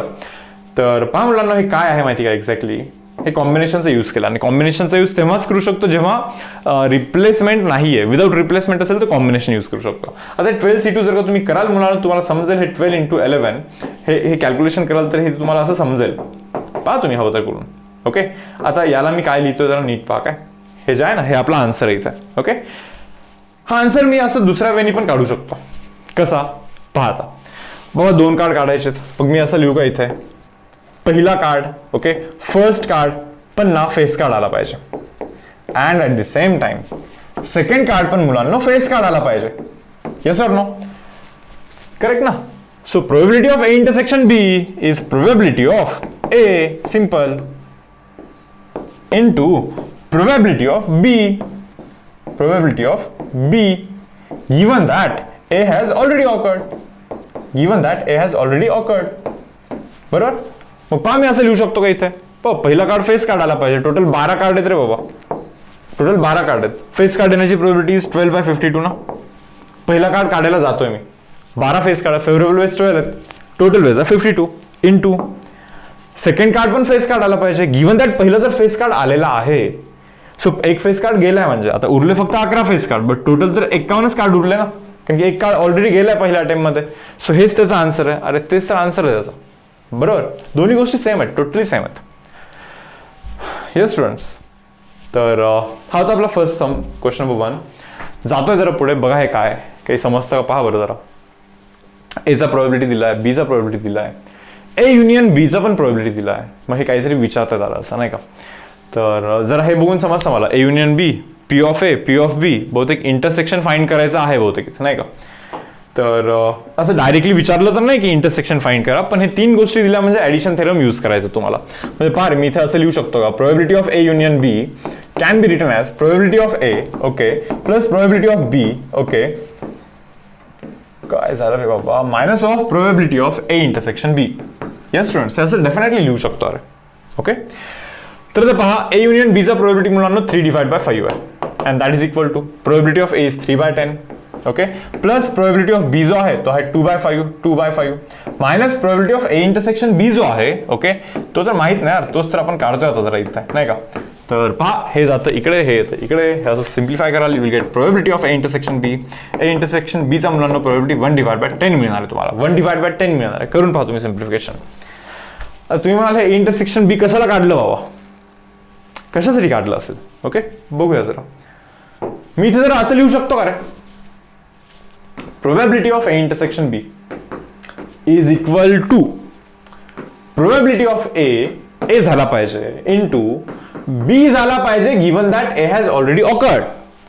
सो जर का probability of A intersection B तुम्हाला माहिती आहे, प्रोबॅबिलिटी ऑफ ए पण तुम्हाला माहिती आहे, ओके, म्हणजे तुम्हाला probability of B given that A has already occurred हे मिळेल. म्हणजे हे तुम्हाला मिळणार आहे, अरे हे तुम्हाला मिळणार आहे, कॅल्क्युलेट करता येणार आहे. करून पाहू का, probability of A intersection B is 1/10, that is equal to probability of A तर 3/10 आहे अरे, into probability of B given that A has already occurred, 10 will get cancel, 1/3 बनून जाईल हा. So probability of B given that A has already occurred it is equal to 1/3 अरे. Box करायला परत हीच गोष्ट यूज करतो का आम्ही, probability of A intersection B guys it is equal to probability of B झाला पाहिजे, त्याच्यानंतर ए पण झाला पाहिजे given that B has already occurred. याच्यामध्ये हे 2 गोष्टी माहिती आहेत, पहा ना, प्रोबॅबिलिटी ऑफ बी माहिती, ए इंटरसेक्शन बी तर आपणच काढलाय. So 1/10 is equal to probability of B काय रे मुलांना, 2/5 म्हणजे 4/10 ना, okay, into probability of A given that B has already occurred, 10 will get cancel. So याचा जो व्हॅल्यू आहे तो आहे 1/4, बरोबर ना. So probability of A given that B has already occurred it is equal to 1/4 आहे. मग पहा बरं, हे दोन्ही गोष्टी माहिती आहेत, या दोन्ही गोष्टी माहिती आहेत, बस ऍडिशन तर करायचं आहे. करा या दोघांचं ऍडिशन, 1/3 प्लस 1/4 कराल ना, 1/3 प्लस 1/4 जर का तुम्ही कराल ना, हे क्रॉस मल्टिप्लिकेशन वरती 7 बनेल, खालती 12 बनेल यार. So answer should B 7/12. Answer should बी काय 7/12. That is option number D हा आपला इथे करेक्ट आन्सर बनतोय. ओके, जाऊ का पुढे. पहा आता इंटरेस्टिंग सम आहेत पहा, डिपेंडंट इंडिपेंडंट इव्हेंटचे. काय म्हणतात हा सम पहा, ते म्हणतात A and B are 2 event such that probability of B काहीतरी दिलाय त्यांनी, त्याच्यानंतर probability of A intersection probability of A given that B has occurred हे पण दिले त्यांनी 1/2. याच्यानंतर probability of A union B पण दिला यार, आणि हे काहीतरी विचारतात, हे काहीतरी असं विचारतात. अवघड आहे बाबा, काही समजत नाहीये. ओके, तर पहा आता जे काही दिलं आहे ना त्याचं जरा थोडं बहुत यूज करू शकतो का, जरा विचार करतोय बरं मी. तर पहा मुलांना, सर्वात पहिले हे प्रोबॅबिलिटी ऑफ ए युनियन बी हे त्यांनी दिलं आहे 4/5. हे मुलांना त्यांनी दिलं बरं 4/5, मान्य आहे. आता मी एक काम करतो, ए युनियन बीचा जो प्रोबॅबिलिटी आहे, ओके, काय नाही रे, ऍडिशन थेरम यूज करायचो मी. Okay, probability of A union B means probability of A काय होत आहे रे बाबा, probability of A plus probability of B, okay, minus of probability of A intersection B and it is equal to 4/5. तर हे असं आहे पहा. ओके, सध्या थोडंसं डायरेक्शन लेस आहे, आपण समजत नाही आपल्याला कोणत्या डायरेक्शनमध्ये गेलं पाहिजे, पण मी तुम्हाला थोडंसं हिंट देतोय की जेव्हा केव्हा प्रोबॅबिलिटी ऑफ ए युनियन बी असं दिलेलं असतं ना, प्रिफर करायचं असतं ॲडिशन थेरम यूज करायचं असतं. म्हणजे काही समजत नाही मला, पण लिहिलंय मी आता काहीतरी. प्रोबॅबिलिटी ऑफ ए तर माहित नाही यार मुलांना, probability of A is unknown here. Probability of B जो आहे ना तो आहे 3/5. ठीक आहे, चलो लिहिलाय, मायनस ऑफ यार हे पण माहित नाही परत, मी एक काम करतो, probability of A intersection B याला मी असं लिहू शकतो का रे, probability of B into probability of A given that B has already occurred. हे बघा तुमच्याकडे दोन ऑप्शन आहे, ए पण झाला पाहिजे बी पण झाला पाहिजे, म्हणजे ए होण्याची प्रोबॅबिलिटी इंटू बी होण्याची probability given that A has already awkward. पण ते करण्याऐवजी जरा हे उलट केलं मी, ए आणि बी होण्याची प्रोबॅबिलिटी म्हणजे पहिले बी झाला पाहिजे, then probability of A given that B has already occurred. हे असं का लिहिलंय, बिकॉज याची व्हॅल्यू त्यांनी दिलेली आहे म्हणून हे आपण हे असं लिहिलेलं आहे. समजलं मला काय म्हणायचं आहे. पहिले इथे मी ए पण लिहू शकतो, probability of A into probability of B given that A has already awkward असं लिहू शकतो. पण तसं लिहिण्याऐवजी असं का लिहितोय, कारण की याची व्हॅल्यू माहिती आहे ना आपल्याला. टाकून द्या बरं सर्वांच्या व्हॅल्यूज मुलांना. Probability of A okay plus 3 divide by 5 minus of probability of B पहा ना 3/5 दिला आहे into probability of A given that B has already occurred 1/2 आहे and that is equal to 4/5. Yes or no. पहा आता probability of एचा value काय बनतो, probability of A value guys काय बनतोय, तर हे बनतं पहा 3/5 मायनस 3/10 इज 3/10, तिकडे जाऊन मायनस 3/10, सो 4/5 मायनस ऑफ 3/10. याला तर मी डायरेक्टली 8/10 पण लिहू शकतो. So 8 minus of 3 is 5/10 is nothing but 1/2.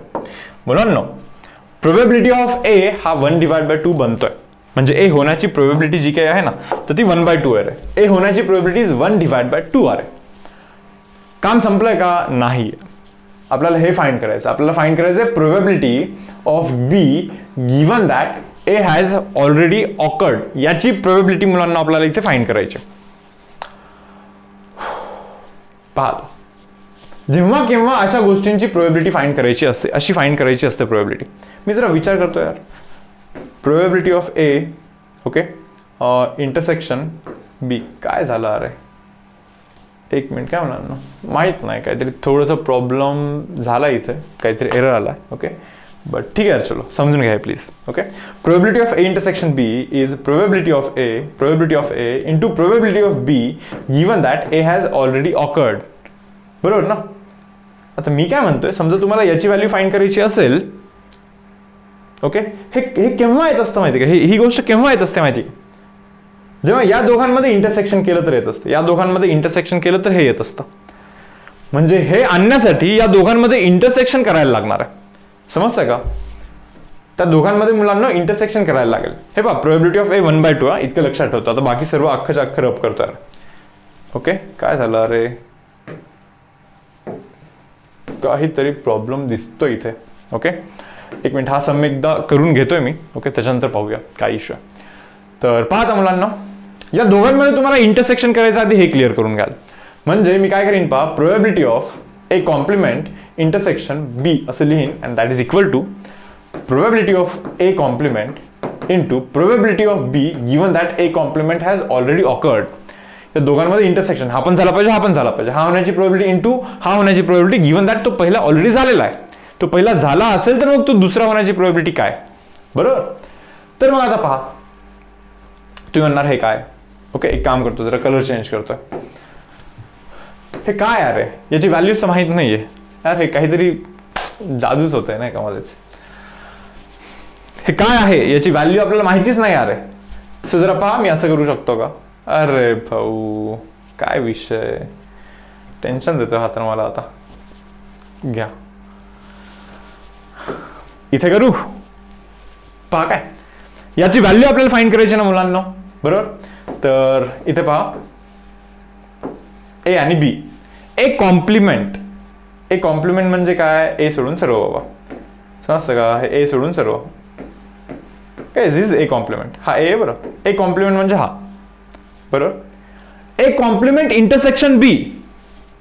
A complement आणि बी मध्ये, हा ए कॉम्प्लिमेंट आणि हा जो बी आहे ना याच्यामध्ये इंटरसेक्शन काय आहे रे, मला तर वाटतं इंटरसेक्शन एवढाच आहे फक्त. हा एवढाच इंटरसेक्शन आहे दोघांमध्ये. हा हा हा हा समजलं का, हाच तरी इंटरसेक्शन आहे दोघांमध्ये. आता हे म्हणजे हे बेसिकली हा एवढा वाला एरिया, पण तो तेवढा एरिया म्हणजे काय माहिती का मुलांना, probability of B minus of त्या अख्ख्या बी मधून तो इंटरसेक्शनचा पार्ट मायनस करूया आपण, minus of probability of A intersection B. हे समजलेलं आहे का तुम्हाला. And that is equal to, आता ए कॉम्प्लिमेंटचा प्रोबॅबिलिटी माहित नाही आहे. हे पहा, एचा प्रोबॅबिलिटी काहीतरी काढला होता, एचा प्रोबॅबिलिटी हाफ आहे, म्हणजे ए कॉम्प्लिमेंटचा पण प्रोबॅबिलिटी हाफच येणार आहे into probability of B given that A complement has already occurred याची व्हॅल्यू आपल्याला फाइंड करायची आहे. आता याची व्हॅल्यू आपण फाइंड करू शकतो इन केस जर का हे फाइंड केलं तर. प्रोबॅबिलिटी ऑफ बी तर त्यांनीच दिला 3/5, थोडासा मोठा बनतोय बरं, त्यांनीच दिलं 3/5 मायनस करतोय. ओके, दॅट इज इक्वल 1/2 आणि इंटू हे जे हे आहे ना हे रिक्वायर्ड. ओके, हे रिक्वायर्ड व्हॅल्यू आहे. बस याची व्हॅल्यू फाइंड केलं तर संपला विषय. आता तुम्ही सांगा बरं, ए इंटरसेक्शन बीचा प्रोबॅबिलिटी काय आहे माहिती आहे आपल्याला. बी झाला पाहिजे इंटू ए झाला पाहिजे given that B has already occurred. हे दोन्ही गोष्टी माहिती आहेत ना. प्रोबॅबिलिटी ऑफ बी बी बी बी बी माहिती आहे, त्याच्यानंतर probability of A given that B has already occurred, probability of A given that B has already occurred. दोन्ही गोष्टी माहिती आहेत. टाकून द्या, निघेल, याचा व्हॅल्यू निघून जाईल काहीतरी. बरोबर. सो करा बरं हे सॉल्व मुलांना, काय बनतं पाहून घेऊया आपण. ओके, पहा मुलांना पुढचा सम काय म्हणतात पहा. If A and B are independent events, totally independent event आहेत. ओके, दोन्ही ए आणि बी. ठीक आहे, तर हे काहीतरी दिलं यार, प्रोबॅबिलिटी ऑफ ए युनियन बी दिलाय, प्रोबॅबिलिटी ऑफ बी पण दिलाय. मग ते विचारते what is the value of probability of A. Okay, हे पहा, प्रोबॅबिलिटी ऑफ ए युनियन बी तुम्हालाही माहिती आहे की असं ए युनियन बी जर प्रोबॅबिलिटी दिला तर ऍडिशन थेरम यूज करायचं जसं आपलं ठरलंय. So it is equal to probability of A plus probability of B minus of probability of A intersection B. यार हे तर आपल्याला लिहायचंच असं नाही का. ना ए युनियन बीचा probability is 9/10. Okay fine. Probability of A पहा माहित नाही, अरे हेच तर फाइंड करायचं आहे. Minus of plus probability of बीचा जो व्हॅल्यू आहे तो आहे 4/10 minus of probability of A intersection बी म्हणजे काय रे, ए पण झाला पाहिजे इंटू बी पण झाला पाहिजे given that A has already awkward. पण बी ला सांगण्याची गरज नाही की ए झालाय का, कारण की ए आणि बी कशा आहेत, इंडिपेंडंट इव्हेंट आहेत टोटली. बरोबर ना. सो इंडिपेंडंट इव्हेंट असेल तर त्याला काही सांगण्याची गरज नाही की ए झालाय किंवा न झालाय. काही जरी झालं तर बीचा प्रोबॅबिलिटी तोच आहे शेवटी. ओके, सो आता तुम्ही मला सांगा, इथे हा बनतो 9/10 that is equal to probability of A fine plus 4/10 तर आहेच आहे minus of probability of A माहित नाही रे काय इंटू प्रोबॅबिलिटी ऑफ बी जो आहे तो आहे 4/10. आता बस इथे प्रोबॅबिलिटी ऑफ एचं व्हॅल्यू तुम्हाला फाइंड करायचं फक्त.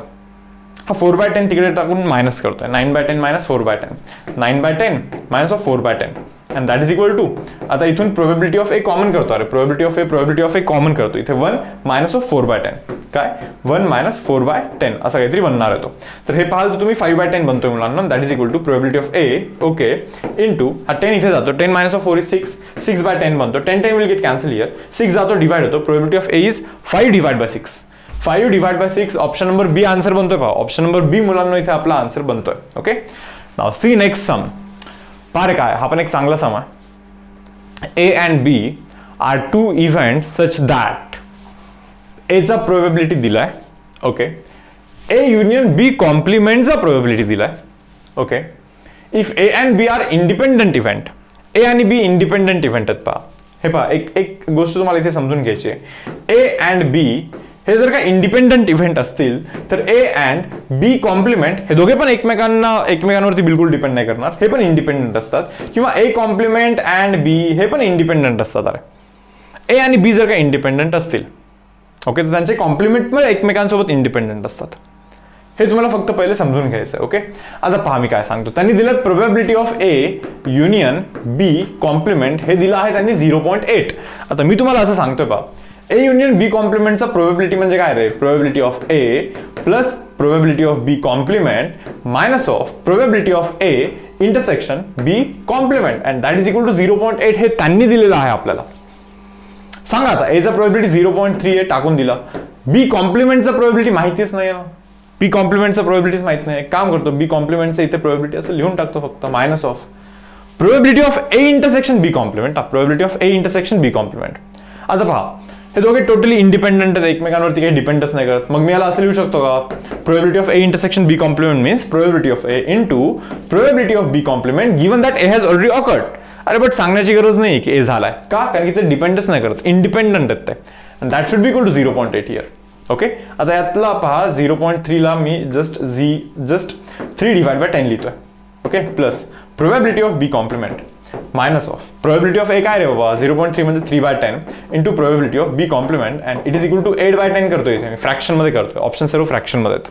येस, तर पाहू शकतो तुम्ही हा 3/10 तिकडे जाऊन मायनस होतो. सो इथे प्रोबॅबिलिटी ऑफ बी कॉम्प्लिमेंट जर का मी कॉमन केलं तर ब्रॅकेटमध्ये इथे 1 राहतो मायनस ऑफ इथे 3/10 राहतो and that is equal to इथे 8/10 आहे आणि हा जो 3/10 आहे तिकडे जाऊन -3/10 बनतो. अरे येस ऑर नो. सो 5/10 बनतो की नाही, 5/10 बनतो की नाही. आणि इथे काय माहिती का, हा 10 minus of 3 7/10. So this is 7/10 into probability of B complement ना रे. So 10 will get cancel. So B कॉम्प्लिमेंटचा प्रोबेबिलिटी 5/7 बनतो. काय बी कॉम्प्लिमेंटचा प्रोबेबिलिटी हा 5/7 बनतो. अरे म्हणजे बीचा प्रोबेबिलिटी काय बनणार, 2/7 बनणार. बरोबर ना. आता तुम्ही म्हणणार हे कसं काय, अरे या दोघांचं ॲडिशन 1 आला पाहिजे. Probability of B plus probability of B complement, probability of B plus probability of B complement हे 1 असलं पाहिजे मुलांना. सो बी कॉम्प्लिमेंट माहिती आहे ना, मग बीचा प्रोबेबिलिटी निघणार ना हे असं. So answer should be 2/7. Option number C हा आपला मुलांना इथे आन्सर असला पाहिजे. ओके. तर पहा मुलांना, आता हा जो आर्टिकल आहे ना बेस थेरम, हा भरपूर मुलांना डिफिकल्ट जातो. तर डिटेलमध्ये स्टडी करूया आपण नेक्स्ट सेशनमध्ये Bayes theorem and odds in favour and odds against an event. Okay. हे 2 आर्टिकल जे बाकी आहेत ते स्टडी करूया. ओके. आणि त्याच्यानंतर त्याच्या पुढचा एक जो सेशन आहे त्याच्यामध्ये आपण डिस्कस करतोय फक्त आणि फक्त MCQचा असाइनमेंट, 40 MCQचा असाइनमेंट. सो हा वाला सेशन मी एंड करतोय मुलांना. भेटूया आपण नेक्स्ट सेशनमध्ये. Okay. Till then bye everyone.